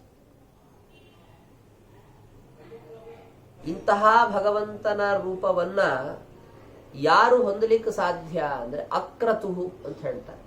ಅಕ್ರತು ಅಂದ್ರೇನು? ಅಂತ ಕರೆಸಿಕೊಂಡಿರುವಂತಹ ಭಗವಂತನನ್ನು ಉದ್ದೇಶಿಸಿ ಯಾರು ಕ್ರತುಗಳನ್ನ, ಯಜ್ಞಯಾಗಾದಿಗಳನ್ನು ಮಾಡ್ತಾರೆ, ಅದು ಏನೇ ಕೆಲಸ ಮಾಡಲಿ, ಅಗ್ನಿಮುಖದಲ್ಲಿ ಆಹುತಿ ಹಾಕೋದಾಗ್ಲಿ, ಅಥವಾ ಬ್ರಾಹ್ಮಣರಿಗೆ ಭೋಜನವನ್ನು ಹಾಕೋದಾಗ್ಲಿ, ಅಥವಾ ಪಿತೃಗಳನ್ನು ಉದ್ದೇಶಿಸಿ ಶ್ರಾದ್ದಾದಿಗಳನ್ನು ಮಾಡೋದಾಗ್ಲಿ, ಎಲ್ಲ ಕಡೆಗೂ ಕೂಡ ಭಗವಂತನದ್ದೇ ನಾನಾ ವಿಧವಾದ ರೂಪಗಳನ್ನು ಆರಾಧನೆ ಮಾಡೋದು ಅಂತನ್ನುವಂತಹ ನಿಶ್ಚಯ ಯಾರಿಗಿರುತ್ತಲ್ಲ ಅವರನ್ನ ಅಕ್ರತು ಅಂತ ಕರೀತಾರೆ. ಅಂಥವರ ಮೇಲೆ ಭಗವಂತನು ಪ್ರಸನ್ನನಾಗಿ ತನ್ನ ಸ್ವರೂಪವನ್ನು ತೋರಿಸ್ತಾನೆ. ಈಗ ನಾನು ಎಷ್ಟು ಮಾಡಬಹುದು? ಯಮದೇವರು ಹೇಳ್ತಾರೆ, ನಾನು ಎಷ್ಟು ಮಾಡಬಹುದು? ಭಗವಂತನ ಸ್ವರೂಪ ಹೀಗಿದೆ ಅಂತ ಹೇಳಬಹುದು. ದೇವರು ಕಾಣಿಸ್ಬಿಡ್ತಾನಾ? ಇಲ್ಲ. ಭಗವಂತನು ಕಾಣಿಸ್ಬೇಕು ಅಂದ್ರೆ ಅದಕ್ಕಿರೋ ಏಕೈಕ ಉಪಾಯ ಏನು ಅಂದ್ರೆ ಅವನಿಗೆ ತನ್ನನ್ನು ತಾನು ಇವನಿಗೆ ತೋರಿಸ್ಬೇಕು ಅಂತ ಇಚ್ಛೆ ಬರಬೇಕು. ಆವಾಗ ಭಗವಂತ ತೋರಿಸ್ತಾನೆ. ಅದಕ್ಕೇನ್ ಮಾಡಬೇಕಾದ್ದು? ಭಗವಂತನ ಪ್ರೀತಿಯನ್ನ ಸಂಪಾದನೆ ಮಾಡಬೇಕಾದ್ದು. ಭಗವಂತನ ಪ್ರೀತಿಯನ್ನ ಸಂಪಾದನೆ ಮಾಡುವುದಕ್ಕೆ ಇವೆಲ್ಲ ಉಪಾಯಗಳು. ಯಾವುದು? ಒಂದು ವೈರಾಗ್ಯ ಆಗಬಹುದು, ಇಂದ್ರಿಯ ನಿಗ್ರಹ ಆಗಬಹುದು, ಯಜ್ಞಯಾಗಾದಿಗಳ ಅನುಷ್ಠಾನ ಆಗಬಹುದು, ಅವುಗಳನ್ನು ಮಾಡುವಾಗ ನಿಷ್ಕಾಮದಿಂದಿರೋದು ಅಂತ ಆಗಬಹುದು, ಮನಸ್ಸಿನ ಏಕಾಗ್ರತೆಯನ್ನು ಸಂಪಾದಿಸೋದು ಅಂತ ಆಗಬಹುದು. ಇವೆಲ್ಲವೂ ಕೂಡ ಏನು ಅಂತಂದ್ರೆ ಕೇವಲವಾಗಿ ಭಗವಂತನ ಪ್ರೀತಿಗೆ ಸಾಧನವಾಗುವಂತಹದ್ದು. ತುಂಬಾ ಜನ ಇವುಗಳನ್ನೆಲ್ಲ ಮಾಡ್ತಿರ್ತಾರೆ, ಭಗವಂತನ ಪ್ರೀತಿ ಅವರ ಮೇಲೆ ಉಂಟಾಗೋದಿಲ್ಲ. ಯಾಕೆ ಹಾಗಾಗತ್ತೆ? ಕಾರಣ ಏನದಕ್ಕೆ? ಬೇರೆ ಏನು ಕಾರಣ ಅಲ್ಲ. ಪ್ರವಚನಾದಿ ಕಾರ್ಯಗಳನ್ನು ಮಾಡುವಾಗಲೂ ಕೂಡ ಅವರು ಕರ್ತೃತ್ವಾಭಿಮಾನಾದಿಗಳನ್ನ ಬಿಟ್ಟು ಆ ಕಾರ್ಯಗಳನ್ನು ಮಾಡ್ತಿರೋದಿಲ್ಲ. ನಾನು ಈ ಪ್ರವಚನವನ್ನು ಮಾಡ್ತಾ ಇದ್ದೇನೆ, ಪ್ರವಚನ ನಾನು ಹೇಳ್ತಾ ಇದ್ದೀನಿ ನಿಂತ್ಕೊಂಡ್ಬಿಡ್ಬೇಡ್ರಿ, ಅಲ್ಲಿರೋಂಥದ್ದೇ ಪ್ರವಚನ, ಮೇಧ, ಶ್ರುತ, ಈ ಯಾವ ಕಾರ್ಯಗಳನ್ನು ಮಾಡಿದ್ದರಿಂದಲೂ ಕೂಡ ಭಗವಂತನನ್ನು ಪಡೀಲಿಕ್ಕಾಗೋದಿಲ್ಲ. ಯಾಕೆ? ಇವೆಲ್ಲವೂ ಕೂಡ ಭಗವಂತನ ಪ್ರೀತಿಗೆ ಸಾಧನವಾದದ್ದೇ. ಆದರೆ ಭಗವಂತನ ಪ್ರೀತಿಗೆ ಸಾಧನವಾಗುವಂತೆ ಇವುಗಳನ್ನು ಮಾಡಲ್ವಲ್ಲ ಏನ್ ಮಾಡೋದು ಜನರು. ಅದಕ್ಕೆ ಇವುಗಳಿಂದಲೇ ಬದ್ಧರಾಗ್ತಾರೆ ಜನರು. ಪ್ರಹ್ಲಾದರಾಜರು ಹೇಳ್ತಾರೆ, ನರಸಿಂಹದೇವರನ್ನು ಸ್ತೋತ್ರ ಮಾಡಬೇಕಾದ್ರೆ ಅಧ್ಯಯನ ಅಧ್ಯಾಪನಾದಿಗಳಿಂದ ಹಿಡಿದು ಎಲ್ಲ ಕಾರ್ಯಗಳನ್ನು ಹೇಳ್ತಾರೆ. ಎಲ್ಲ ಹೇಳಿಬಿಟ್ಟು ಇವೆಲ್ಲ ಏನು ಅಂತಂದ್ರೆ ಆಪವರ್ಗ್ಯಾಹ, ಅಪವರ್ಗ ಸಾಧನಭೂತವಾದದ್ದು, ಮೋಕ್ಷಕ್ಕೆ ಸಾಧನ, ಭಗವಂತನ ಪ್ರೀತಿಗೆ ಸಾಧನ. ಆದರೆ ಜನರಿಗಿದೇನಾಗ್ತಾ ಇದೆ ಲೋಕದಲ್ಲಿ ಅಂತಂದ್ರೆ ಕೇವಲವಾಗಿ ಒಂದು ವಾರ್ತಾ ಭವಂತ್ಯುತ ನವಾತ್ರತು ದಾಂಭಿಕಾನ, ಇವೆಲ್ಲ ವಾರ್ತಾ ಅಂದ್ರೆ ವೃತ್ತಿ ಹೇತು ಅಂತ ಆಗೋಗ್ಬಿಡತ್ತೆ. ಅಂದ್ರೆ ಕೇವಲವಾಗಿ ಜೀವನೋಪಾಯ ಅಂತ ಹೋಗ್ತಾ ಇದೆ ಇದೆಲ್ಲ ಅಂತ ಪ್ರಹ್ಲಾದರಾಜರು ಹೇಳ್ತಾರೆ. ಆ ರೀತಿಯಲ್ಲಿ ಭಗವಂತನ ಪ್ರೀತಿಯಾಗುವಂತೆ ಯಾರು ಜೀವನವನ್ನ ನಡೆಸೋದಿಲ್ಲ ಅಂಥವರು ಪ್ರವಚನವನ್ನು ಮಾಡಿದ್ರೇನು, ಶ್ರವಣವನ್ನ ಮಾಡಿದ್ರೇನು, ಭಾರಿ ಮೇಧಾವಿಗಳಾಗಿದ್ರೇನು ಅವರಿಗೆ ಭಗವಂತ ಸಿಗೋದಿಲ್ಲ. ನೀನಂಥವನಲ್ಲ. ನೀನು ಭಗವಂತನಿಗೆ ಪ್ರೀತಿಯಾಗುವಂತೆ ವರ್ತನೆಗಳನ್ನು ಉಳ್ಳಂಥವನಾಗಿದೆಯಾ ಅಂತ. ಆದ್ದರಿಂದ ನಿನಗೆ ಸಂಕ್ಷೇಪವಾಗಿ ಭಗವಂತನ ಸ್ವರೂಪ ಮೊದಲು ಹೇಳ್ತೀನಿ, ಆಮೇಲೆ ಮತ್ತೆ ವಿಸ್ತಾರವಾಗಿ ಹೇಳ್ತೀನಿ. ಭಗವಂತನನ್ನು ಸಂಕ್ಷೇಪವಾಗಿ ಗುರುಗಳಿಂದ ಉಪದೇಶ ಪಡಿಬೇಕು ಅಂದ್ರೆ ಯಾವುದರಿಂದ ಉಪದೇಶ ಪಡಿಬಹುದು ಅಂತಂದ್ರೆ ಅದಕ್ಕಿರುವಂಥದ್ದು ಏಕೈಕ ಒಂದೇ ಒಂದು ಅಕ್ಷರದಲ್ಲಿ ಭಗವಂತನನ್ನ ಉಪದೇಶ ಮಾಡಬಹುದು. ಅದೇ ಪ್ರಣವ. ಪ್ರಣವ ಒಂದನ್ನ ಉಪದೇಶ ಮಾಡಿಬಿಟ್ರೆ ಅದರಿಂದ ಭಗವಂತ ಪ್ರತಿಪಾದ್ಯನಾಗಿದ್ದಾನೆ ಅಂತ ಹೇಳಿದ್ರೆ ಅದೊಂದನ್ನೇ ಹಿಡ್ಕೊಂಡು ಹೋದ್ರೂ ಸಾಕು, ಭಗವಂತನ ಬಗ್ಗೆ ಎಲ್ಲ ವಿಚಾರಗಳನ್ನು ತಿಳಿದುಕೊಳ್ಳಿಕ್ಕೆ ಬರ್ತದೆ. ಮುಖ್ಯವಾಗಿ ಅಂತ ತಿಳ್ಕೋಬೇಕಪ್ಪ, ಭಗವಂತನ ಗುಣಪರಿಪೂರ್ಣ ಅಂತ ತಿಳ್ಕೋಬೇಕು, ಪ್ರಣವದ ಅರ್ಥ ಅದು. ಮತ್ತೇನ್ ತಿಳ್ಕೋಬೇಕು, ಭಗವಂತನನ್ನ ದೋಷರಹಿತ ಅಂತ ತಿಳ್ಕೋಬೇಕಾ, ಅದು ಪ್ರಣವದ ಅರ್ಥ. ಭಗವಂತನು ಈ ತರಹ ಗುಣಪರಿಪೂರ್ಣ ದೋಷ ದೂರ ಅಂತ ಎರಡು ರೀತಿಯಾಗಿ ತಿಳಿದುಕೊಳ್ಳೋದು ಅನ್ನೋದೇ ಮುಖ್ಯವಾದದ್ದು. ಅದರದ್ದೇ ವಿವರಣೆ ಉಳಿದದ್ದೆಲ್ಲವೂ ಕೂಡ. ಇಂತಹ ಭಗವಂತನನ್ನ ಹೀಗೆ ತಿಳಿಯುವುದರಿಂದಲೇ ಜೀವ ತನ್ನ ಸ್ವಯೋಗ್ಯತೆಯಿಂದ ಪರಿಪೂರ್ಣನಾಗ್ತಾನೆ. ಮತ್ತೆ ಯಾವುದೇ ಈ ಜನ್ಮ ಮರಣ ದುಃಖಾಮಯಾದಿ ದೋಷಗಳಿಂದ ರಹಿತನಾಗ್ತಾನೆ. ಭಗವಂತನನ್ನ ನೀವು ಹೇಗೆ ಚಿಂತನೆ ಮಾಡ್ತೀರಿ ಹಾಗೆ ಫಲವನ್ನ ಪಡಿತೀರಿ. ಭಗವಂತನಲ್ಲಿ ಇದೇ ಇಲ್ಲ ಮುಂದಿನದ್ದು. ಭಗವಂತನಲ್ಲಿ ಅನೈಶ್ವರ್ಯ ಇದೆ ಅಂತ ಚಿಂತನೆ ಮಾಡಿದ್ರು ದೈತ್ಯರು, ಸ್ವತಃ ಅನೈಶ್ವರ್ಯದಿಂದ ಕೂಡಿದವರ. ಭಗವಂತನಲ್ಲಿ ಐಶ್ವರ್ಯ ಇದೆ ಅಂತ ಚಿಂತನೆ ಮಾಡಿದ್ರು ದೇವತೆಗಳು, ಅವರೆಲ್ಲ ಈಶ್ವರರಾದರು. ಈ ತರಹದ ಒಂದು ಫಲಭೇದವನ್ನು ನಾವು ದೇವಾಸುರರಲ್ಲಿ ನೋಡಿದಾಗ್ಲೇನೆ ಅದರಿಂದ ನಾವು ತಿಳಿದುಕೊಳ್ಬಹುದು ಭಗವಂತನನ್ನು ನಾವು ಹೇಗೆ ಉಪಾಸನೆ ಮಾಡ್ತೀವಿ ಹಾಗೆ ಫಲವನ್ನ ಪಡಿತೀವಿ. ಅಂತಹ ವಿಶಿಷ್ಟವಾದ ಭಗವಂತನ ಸ್ವರೂಪ, ಅದನ್ನ ನಾವು ಚಿಂತನೆ ಮಾಡಬೇಕಾದ್ದು ಎಲ್ಲಿ ಅಂತಂದ್ರೆ ಹೃದಯದಲ್ಲಿ. ಪರಮಾತ್ಮನು ತಾನು ನಮ್ಮ ದೇಹದ ಮಧ್ಯದಲ್ಲಿ ಇದ್ದುಕೊಂಡು ಪ್ರಾಣನನ್ನ ಮೇಲಕ್ಕೆ ಅಪಾನನನ್ನ ಕೆಳಕ್ಕೆ ಈ ರೀತಿಯಾಗಿ ಪ್ರಾಣಾಪಾನೋಪಲಕ್ಷಿತರಾದ ಸಮಸ್ತ ದೇವತೆಗಳು ಶರೀರದಲ್ಲಿ ತತ್ವಾಭಿಮಾನಿಗಳೇನಿದ್ದಾರೆ ಅವರನ್ನೆಲ್ಲ ನಿಯಮನ ಮಾಡುವಂಥವನಾಗಿದ್ದಾನೆ. ಅವರೆಲ್ಲರಿಗೂ ಆ ಭಗವಂತ ನಿಯಾಮಕನಾಗಿದ್ದಾನೆ, ಅವರಕ್ಕಿಂತ ಉತ್ತಮನಾಗಿದ್ದಾನೆ ಅಂತನ್ನೋದನ್ನು ತಿಳಿಬೇಕಾಗ್ತದೆ. ಸರ್ವ ದೇವತೆಗಳು ನಮ್ಮ ಶರೀರದಲ್ಲಿ ಇದ್ದುಕೊಂಡು ಇಂದ್ರಿಯ ಮೊದಲಾದವುಗಳಿಗೆ ನಿಯಾಮಕರಾಗಿದ್ದಾರೆ. ಈ ದೇವತೆಗಳಕ್ಕಿಂತ ಅಷ್ಟೇ ಭಗವಂತ ಉತ್ತಮ ಅಂತ ತಿಳಿದುಕೊಳ್ಳೋದಲ್ಲ. ಮತ್ತೇನು ಅಂತಂದ್ರೆ ಅದಕ್ಕೊಂದು ದೇವತಾ ತಾರತಮ್ಯ ಹೇಳ್ತಾರೆ. ಬಹಳ ಮುಖ್ಯವಾದಂತಹದ್ದು ದೇವತಾ ತಾರತಮ್ಯವನ್ನು ತಿಳಿದು ಅದರಲ್ಲಿ ಕೊನೆಗೆ ಭಗವಂತ ಇವರೆಲ್ಲರಿಗಿಂತ ಉತ್ತಮ ಆಗಿರ್ತಾನೆ ಅಂತಿದೆಯಲ್ಲ, ಅದನ್ನು ತಿಳಿದುಕೊಳ್ಳೋದು ಅನ್ನೋದು ಬಹಳ ಮುಖ್ಯವಾಗಿರುವಂತಹದ್ದು. ಹೇಗದು ನೋಡಿ, ಇಂದ್ರಿಯಗಳಿಗೆ ಅಭಿಮಾನಿಗಳಾದ ದೇವತೆಗಳು ಅಂತ ಒಂದಿಷ್ಟು ಜನ ಇದ್ದಾರೆ. ಸೋಮ, ವಿತ್ತಪ, ಸೂರ್ಯ, ಅಪ್ಪಾಹ. ಸೋಮ, ಕುಬೇರ, ಸೂರ್ಯ, ವರುಣ, ಅಶ್ವಿನಿ ದೇವತೆಗಳು, ಅಗ್ನಿ, ಇವರೆಲ್ಲ ಯಮ, ದಕ್ಷ, ಇವರೆಲ್ಲ ಇಂದ್ರಿಯಾಭಿಮಾನಿ ದೇವತೆಗಳು. ಅದರಲ್ಲಿ ಇಂದ್ರನು ಸೇರ್ಕೊಳ್ತಾನೆ. ಈ ಇಂದ್ರಿಯಾಭಿಮಾನಿಗಳಾದ ದೇವತೆಗಳಕ್ಕಿಂತಲೂ ಅರ್ಥಾಭಿಮಾನಿಗಳಾದ ದೇವತೆಗಳು ಉತ್ತಮರು ಅಂತ ತಿಳಿದುಕೊಳ್ಬೇಕು. ಅರ್ಥ ಅಂದರೆ ಇಂದ್ರಿಯಗಳಿಗೆ ವಿಷಯಗಳು. ಇಂದ್ರಿಯಾಭಿಮಾನಿ ದೇವತೆಗಳಕ್ಕಿಂತಲೂ ಅರ್ಥಾಭಿಮಾನಿ ದೇವತೆಗಳು ಉತ್ತಮರು. ಅರ್ಥಾಭಿಮಾನಿ ದೇವತೆಗಳು ಯಾರಪ್ಪ ಅಂತಂದ್ರೆ ಅರ್ಥಗಳು, ಇಂದ್ರಿಯಗಳಿಗೆ ವಿಷಯಗಳು ಅಂದ್ರೆ 5 ಇವೆ. ಶಬ್ದ ಸ್ಪರ್ಶ ರೂಪ ರಸಗಂಧಗಳು. ಅದರಲ್ಲೇನು ಅಂದ್ರೆ 5ಕ್ಕೆ ಅಭಿಮಾನಿಗಳಾದ ದೇವತೆಗಳು ಯಾರು ಅಂದ್ರೆ ಗರುಡ ಶೇಷರುದ್ರರ ಪತ್ನಿಯರು. ಸೌಪರ್ಣಿ, ವಾರುಣಿ, ಉಮಾ ಇವರು 3 ಜನ 5ಕ್ಕೆ ಅಭಿಮಾನಿಗಳು. ಹೇಗೆ? 2ಕ್ಕೊಬ್ರು, ಇನ್ನೆರಡಕ್ಕೊಬ್ರು, 1ಕ್ಕೊಬ್ರು ಅಂತ ಅನ್ನೋ ಲೆಕ್ಕದಲ್ಲಿ ದ್ವಿ ಏಕ ದೇವತಾ. ಹೀಗೆ 3 ಜನರನ್ನ 5ಕ್ಕೆ ದೇವತೆಗಳು ಅಂತ ವ್ಯವಸ್ಥೆ ಮಾಡಿಕೊಟ್ಟಿದ್ದಾರೆ. ನೋಡಿ, ಇಂದ್ರದೇವರನ್ನು ಒಳಗೊಂಡಂತೆ ಬೇರೆ ಬೇರೆ ದಿಕ್ಪಾಲಕರು ಹಾಗೂ ಅಶ್ವಿನಿ ದೇವತೆಗಳು, ಯಮ ಇವರೆಲ್ಲರೇನಿದ್ದಾರೆ ಇವರೆಲ್ಲರಕ್ಕಿಂತಲೂ ಉತ್ತಮರಾದವರು ಯಾರಾಗ್ತಾರೆ? ಸೌಪರ್ಣಿ, ವಾರುಣಿ ಮತ್ತು ಪಾರ್ವತಿಯರಾಗ್ತಾರೆ. ಅದರ ಅನಂತರದಲ್ಲೇನು ಅಂತಂದ್ರೆ ಅರ್ಥಾಭಿಮಾನಿಗಳಾದ ಈ ದೇವತೆಗಳಕ್ಕಿಂತಲೂ ಮನೋಭಿಮಾನಿಗಳಾದಂತಹ ದೇವತೆಗಳು ಉತ್ತಮ. ಮನೋಭಿಮಾನಿ ದೇವತೆಗಳು ಅಂದರೆ ಗರುಡಶೇಷ ರುದ್ರರು.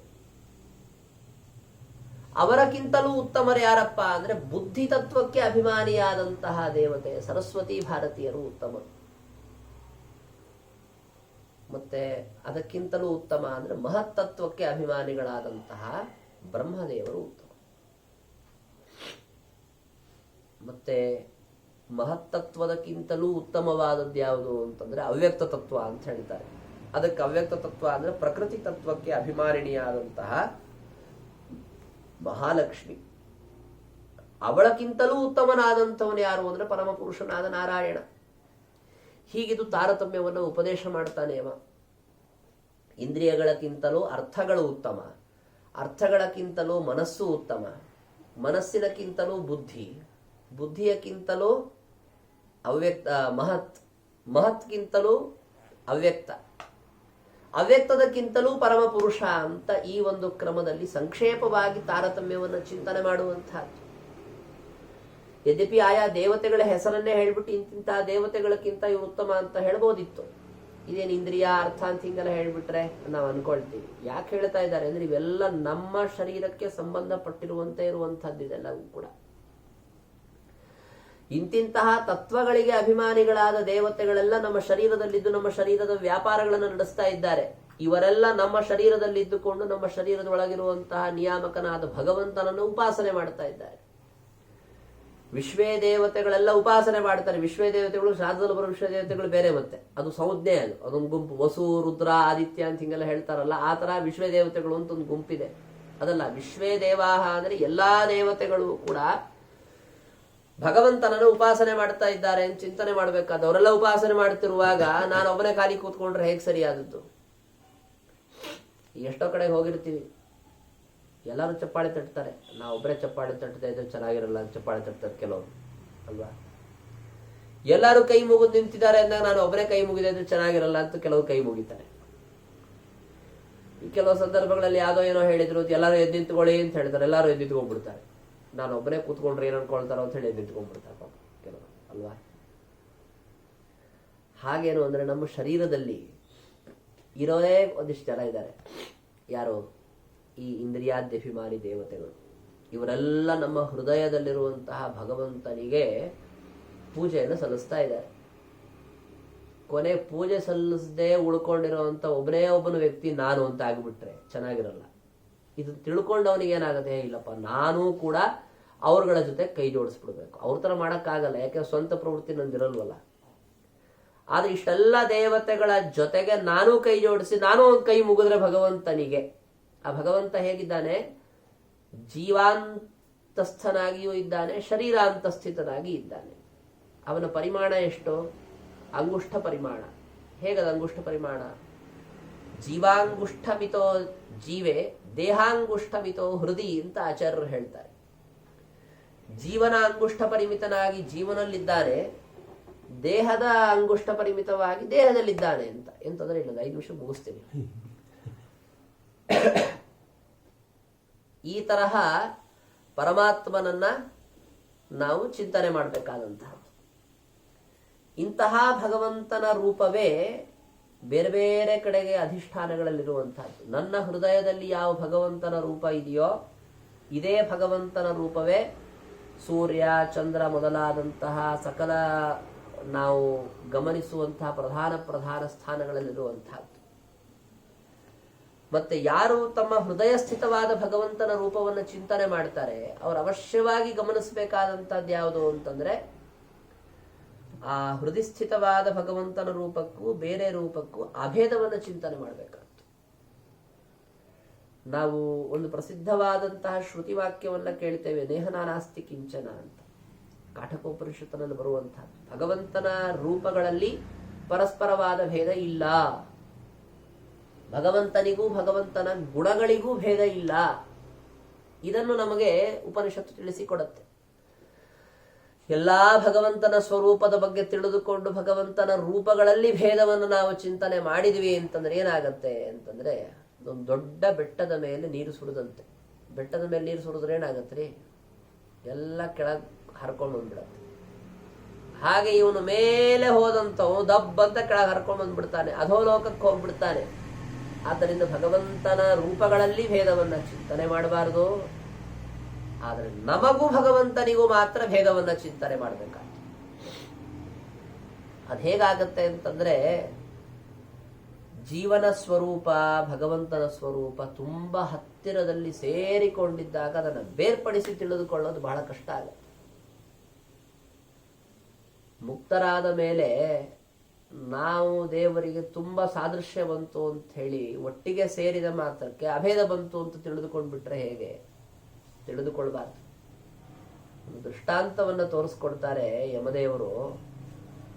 ಅಭೇದ ಹೇಗೆ ತಿಳ್ಕೊಳ್ತೀಯಪ್ಪ ನೀನು? ಒಂದು ನೀರಿನಲ್ಲಿ ನೀರನ್ನ ಸೇರಿಸುವುದು ಅನ್ನೋ ದೃಷ್ಟಾಂತವನ್ನ ಕೊಡ್ತಾರೆ. ಎರಡು ನೀರು ಸೇರಿಸಿ ಇಟ್ಟಂತ ಸಂದರ್ಭದಲ್ಲಿ ಯಾರೊಬ್ರು ಬಂದ್ರು, ಇದು ಒಂದೇ ನೀರು ಅಂತಾನೆ ಎಲ್ಲಾರು ಹೇಳ್ತಾರೆ ಒಂದು ಲೋಟದಲ್ಲಿ ನೀರಿದ್ದಾಗ. ಆದ್ರೆ ಅದಕ್ಕಿಂತ ಮುಂಚೆ ಏನ್ ನಡೆದಿದೆ ಅನ್ನೋ ಜನರಿಗೆ ಗೊತ್ತಾಗಿರಲ್ಲ. ಅದು ಮೊದಲು ಅರ್ಧ ಲೋಟ ನೀರಿರುತ್ತೆ, ಇನ್ನೊಂದು ಲೋಟದಲ್ಲಿ ಅರ್ಧ ಲೋಟ ನೀರಿರುತ್ತೆ, ಅದನ್ನ ತಂದು ಇದರಲ್ಲಿ ಸೇರಿಸ್ತಾರೆ. ಸೇರಿಸಿದಾಗ ಅದು ಒಂದಾಗಿದೆ ಅಂತ. ಮೊದಲು ಬೇರೆ ಇತ್ತು, ಆಮೇಲೆ ಒಂದಾಯ್ತು. ಒಂದಾಯ್ತು ಅಂದ್ರೇನು? ಒಂದೇ ಕಡೆಗಾಯ್ತು ಅಂತ ಅಷ್ಟೇ ಹೊರತು ಅದೆಲ್ಲ ಅಭೇದ ಬಂತ? ಅದರಲ್ಲಿ ಅಭೇದ ಬರ್ಲಿಲ್ವಲ್ಲ. ಆಚಾರ್ಯರು ಇದನ್ನು ಬಹಳ ವಿಶೇಷವಾಗಿ ವಿವರಣೆ ಮಾಡ್ತಾರಲ್ಲ ರೀ. ಅರ್ಧ ಲೋಟ ನೀರಿತ್ತು, ಅದಕ್ಕೆ ಇನ್ನೊಂದು ಅರ್ಧ ಲೋಟ ನೀರು ಸೇರಿಸಿದ್ರಿ ನೀವು, ಅದರಲ್ಲಿ ಅಭೇದ ಬಂತು ಅಂತ ಹೇಳುವಂಥವ್ರು ನೀವುಗಳು ವಿಚಾರವೇ ಮಾಡೋದಿಲ್ವಲ್ಲ. ಅಭೇದ ಬಂದ್ರೆ ಏನಾಗ್ಬೇಕು? ಮತ್ತೆ ಅರ್ಧ ಲೋಟವೇ ಇರ್ಬೇಕದು. ಅರ್ಧ ಲೋಟ ನೀರಿಗೆ ಇನ್ನು ಅರ್ಧ ಲೋಟ ನೀರು ಸೇರಿಸಿದಾಗ ಒಂದು ಲೋಟ ಪೂರ್ತಿ ನೀರು ಯಾಕೆ ಆಯ್ತದು? ಭೇದ ಇದ್ದದಕ್ಕೆ ಆಯ್ತು ತಾನೆ. ಬಹಳ ಅಂದ್ರೆ ಹೀಗೆ ಹೇಳಿ, ಅರ್ಧ ಲೋಟ ನೀರನ್ನ ಬೇರೆ ಮಾಡ್ಲಿಕ್ಕೆ ನನಗಾಗಲ್ಲ ಅಂತ ಬೇಕಾದ್ರೆ ಹೇಳಿ, ಅದನ್ನ ನಾವು ಒಪ್ಕೊಳ್ತೀವಿ.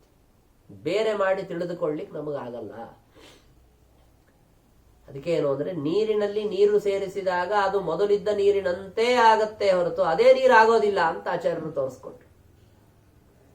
ಹಾಗೆ ಭಗವಂತನ ಸ್ವರೂಪವನ್ನ ತಿಳಿದಂತಹ ಜೀವನಿಗೆ ಭಗವಂತನ ಸ್ವರೂಪದಂತೆ ಸ್ಥಿತಿ ಬರುತ್ತೆ ಹೊರತು ಭಗವಂತನೇ ಅವನಾಗಿಬಿಡೋದಿಲ್ಲ. ಅಲ್ಲಿ ಉಲ್ಲೇಖ ಮಾಡೋದೇನು ಅಂದ್ರೆ, ಅಲ್ರಿ ಉತ್ತಮರಾದಂತಹ ವಾಯುದೇವರಿದ್ದಾರಲ್ಲ, ಅವರೇ ಭಗವಂತನ ಜೊತೆಗೆ ಅಭೇದ ಹೊಂದಲಿಲ್ಲ. ದೇವರನ್ನು ತಿಳ್ಕೊಂಡು ಬೇರೆಯವರೇನು ಹೊಂದ್ತಾರೆ? ಸಾಧ್ಯ ಇದೆ. ಆದ್ದರಿಂದ ಜೀವರಿಗೆ ಮೋಕ್ಷ ಅಂತಂದ್ರೆ ಭಗವಂತನ ಜೊತೆಗೆ ಅಭೇದ ಅಲ್ಲ. ಭಗವಂತನ ಜೊತೆಗೆ ಅಭೇದವೇ ಮೋಕ್ಷ ಅಂತ ಆದ್ರೆ ಏನಾಗುತ್ತೆ ಅಂತಂದ್ರೆ, ನೀನು ಪ್ರಶ್ನೆ ಕೇಳಿದ್ದೇನಪ್ಪ, ಮುಕ್ತನಾದ ಜೀವನಿಗೆ ಭಗವಂತ ನಿಯಾಮಕನಾಗಿರ್ತಾನೋ ಇಲ್ವೋ ಅಂತ ತಾನೇ ಪ್ರಶ್ನೆ. ಮುಕ್ತಿ ಅನ್ನೋದೇ ಇಲ್ಲ, ಮರಣ ಹೊಂದಿದ ಮೇಲೆ ಜೀವನೇ ಇಲ್ಲ ಅಂತ ವಾದಿಸುವಂಥವ್ರು ವಾದ ಬಿಟ್ಬಿಡಿ. ಮುಕ್ತಿ ಇದೆ ಅಂತ ಹೇಳುವವರು ಕೂಡ ಬ್ರಹ್ಮನ ಜೊತೆಗೆ ಅಭೇದವೇ ಮೋಕ್ಷ ಅಂತ ಹೇಳುವವರು ಜೀವನಿಗೆ ನಿಯಾಮಕವಾಗಿ ಭಗವಂತ ಇರ್ತಾನೆ ಅನ್ನೋ ಮಾತು ಹೇಳೋದೇ ಇಲ್ಲ ಅವರು. ಯಾಕೆ? ಇಬ್ಬರಿದ್ರೆ ತಾನೇ ಇವನು ಅವನಿಗೆ ನಿಯಾಮಕ ಅಂತ ಹೇಳ್ಬೇಕು. ಇಬ್ರು ಅಂತ ಇಲ್ವೇ ಅಲ್ಲಲ್ಲ, ಎಲ್ಲಿಂದ ನಿಯಾಮಕ? ಆಗೋದಿಲ್ಲ, ಇದು ಸರಿ ಇಲ್ಲ ಅಂತ ಹೇಳ್ತಾರೆ. ಆದ್ರೆ ಇಲ್ಲಿ ತೋರಿಸೋದೇನು? ನಿಯಾಮಕವಾದ ಭಗವಂತನ ರೂಪ ಇದೆ. ಯಾಕೆ? ಮೋಕ್ಷದಲ್ಲಿ ಇಂತಹ ಭಗವಂತನ ಜೊತೆಗೆ ಅಭೇದ ಜೀವನಿಗಾಗಲ್ಲ. ಮತ್ತೇನು? ಅವರಿಬ್ಬರು ಏಕದೇಶ ಸ್ಥಿತರಾಗ್ತಾರೆ, ಒಂದು ಕಡೆಗೆ ಸೇರ್ತಾರೆ ಅಷ್ಟೇ ಹೊರತು ಅವರಿಗೆ ಭೇದವೇ ಇರುತ್ತೆ. ಆ ರೀತಿಯಾಗಿ ಭೇದ ಇದ್ದಾಗ ಇವರು ಅವರಿಗೆ ನಿಯಾಮಕರಾದರು. ಪ್ರತಿಯೊಬ್ಬ ಚೇತನನು ಮುಕ್ತನಾದ ಮೇಲೆ ಈ ತತ್ವಾಭಿಮಾನಿಗಳಾದ ದೇವತೆಗಳು ಈ ಜೀವರಿಗೆ ಅವರೂ ಮುಕ್ತರಾಗಿ ನಿಯಾಮಕರಾಗಿರ್ತಾರೆ. ಇವರೆಲ್ಲರನ್ನೂ ಒಳಗೊಂಡಂತೆ ಮತ್ತೆ ಭಗವಂತ ನಿಯಾಮಕನಾಗಿರ್ತಾನೆ.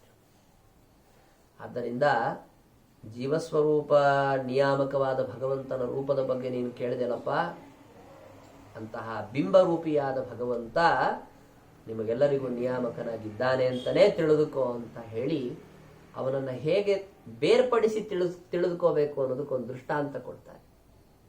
ನಮ್ಮ ಶರೀರದಲ್ಲಿ ಅನೇಕ ನಾಡಿಗಳಿದೆ, ಅದರೊಳಗೆ ಸೂಕ್ಷ್ಮವಾಗಿ ಭಗವಂತ ಇದ್ದಾನೆ. ಜೀವನಿಂದ ಬೇರ್ಪಡಿಸಿ ಅವನು ತಿಳ್ಕೊಳ್ಳೋದು ಹೇಗೆ ಅಂದರೆ, ಈ ಕಾಡಲ್ಲಿ ಮುಂಜ ಅಂತೊಂದು ಹುಲ್ಲು ಬೆಳೆದಿರುತ್ತೆ. ಮುಂಜ ಅಂತ ಒಂದು ಜಾತಿಯ ಹುಲ್ಲು, ನಾನು ನೋಡಿಲ್ಲ ಅದು. ಆ ಮುಂಜ ಅಂತನೋ ಈ ಮೌಂಜಿ ಅಂತ ಕೇಳಿದಿರಲ್ಲೋ, ನಾವು ಕನ್ನಡದಲ್ಲಿ ಮುಂಜಿ ಮುಂಜಿ ಅಂತ ಅಂತೀವಿ. ಮುಂಜಿ ಅಲ್ಲ ಅದು, ವಾಸ್ತವಿಕ ಮೌಂಜಿ ಇರೋದು, ಮೌಂಜಿ ಬಂಧನ ಅಂತ.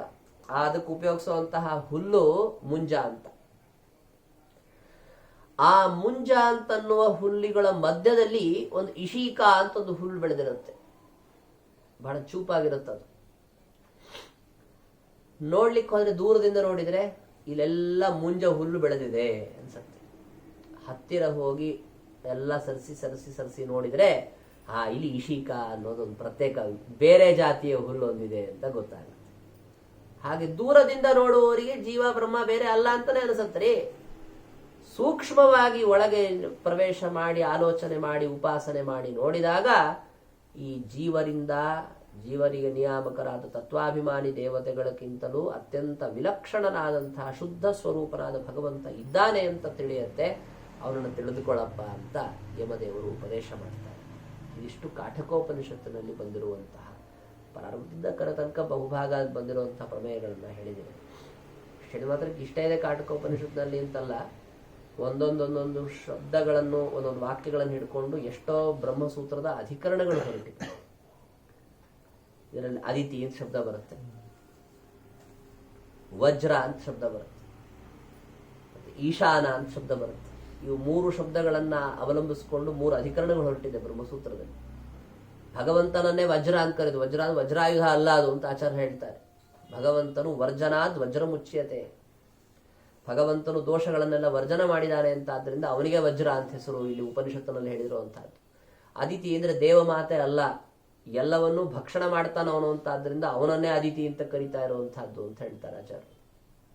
ಈಶಾನ ಅಂದ್ರೆ ರುದ್ರದೇವ್ರನ್ನ ತಗೊಂಡ್ಬಿಡ್ಬೇಡಿ ಅಥವಾ ಇನ್ಯಾರನ್ನೋ ತಗೊಂಡ್ಬಿಡ್ಬೇಡ್ರಿ, ಮುಖ್ಯ ಪ್ರಾಣ ದೇವರನ್ನ ತಗೊಂಡ್ಬಿಡ್ಬೇಡ್ರಿ, ಪರಮಾತ್ಮನನ್ನು ತಗೋಬೇಕು. ಯಾಕೆಂದ್ರೆ ಸರ್ವದೇವೋಪಾಸ್ಯತ್ವ ಭಗವಂತನಲ್ಲಿದೆ ಅಂತ ತೋರಿಸ್ಕೊಡ್ತಾರೆ. ಹಂಸ ಅಂದ್ರೆ ಯಾವ್ದೋ ಹಂಸ ಪಕ್ಷಿ ತಿಳ್ಕೊಂಡ್ಬಿಡ್ಬೇಡಿ ಬಂದಿರೋದು. ಹಂಸ ಅಂತಂದ್ರೆ ಪರಮಾತ್ಮನು ಎಲ್ಲ ವಿಧವಾದಂತಹ ದೋಷಗಳನ್ನು ಪರಿತ್ಯಾಗ ಮಾಡಿರೋದ್ರಿಂದ ಹಂ ಅಂತ ಕರೆಸಿಕೊಂಡಿದ್ದಾನೆ. ಮತ್ತೆ ಸಾರ ರೂಪನಾದದ್ದರಿಂದ ಸ ಅಂತ ಕರೆಸಿಕೊಂಡಿದ್ದಾನೆ. ಸರ್ವದೋಷ ವರ್ಜಿತನಾಗಿದ್ದು ಸಾರ ರೂಪನಾಗಿದ್ದರಿಂದ ಹಂಸ ಅಂತ ಭಗವಂತನನ್ನ ಕರೆದಿದ್ದಾರೆ. ಹೀಗೆ ಬೇರೆ ಬೇರೆ ತರಹದ ಶಬ್ದಗಳನ್ನ ಇಲ್ಲಿ ಉಪಯೋಗಿಸಿದ್ದಾರೆ. ಭಗವಂತನ ಬಗ್ಗೆ ಅಪರೂಪದ ಶಬ್ದಗಳನ್ನು ಉಪಯೋಗಿಸಿದ್ದಾರೆ. ಆ ಥರ ಎಲ್ಲ ಶಬ್ದಗಳಿಂದ ಪ್ರತಿಪಾದ್ಯನಾದ ಭಗವಂತನನ್ನ ನಾವು ಹೃದಯದಲ್ಲಿ ಚಿಂತಿಸಿ ಅಂತಹ ವಾಮನ ಅಂತ ಕರೆಸಿಕೊಂಡಿರುವ ಭಗವಂತನನ್ನ ನಾವು ಆರಾಧಿಸಿ ಅವನ ಅನುಗ್ರಹವನ್ನು ಪಡಿಬೇಕಾದ್ದು ಅನ್ನೋದು ಕಾಠಕೋಪನಿಷತ್ನಲ್ಲಿ ಪ್ರತಿಪಾದಿತವಾಗಿರುವಂತಹ ವಿಷಯ. ಇದರಿಂದ ಪರಮಾತ್ಮ ನಿಮಗೆಲ್ಲರಿಗೂ ಕೂಡ ಹೆಚ್ಚು ಶ್ರವಣ ಮನನಾದಿಗಳನ್ನು ಮಾಡುವಂತಹ ಭಾಗ್ಯವನ್ನು ಕೊಡಲಿ ಅಂತ ಅನ್ನೋದನ್ನು ಹೇಳ್ತಾ, ಶ್ರೀಕಾಂತ್ ಅವರವ್ರ ಪರಿವಾರಕ್ಕೆಲ್ಲ ಪಿತೃಂತರ್ಗತನಾದ ಭಗವಂತನ ಅನುಗ್ರಹ ಆಗಲಿ ಅಂತ ಆಶಿಸ್ತಾ ನನ್ನ ಮಾತು ಶ್ರೀಕೃಷ್ಣ.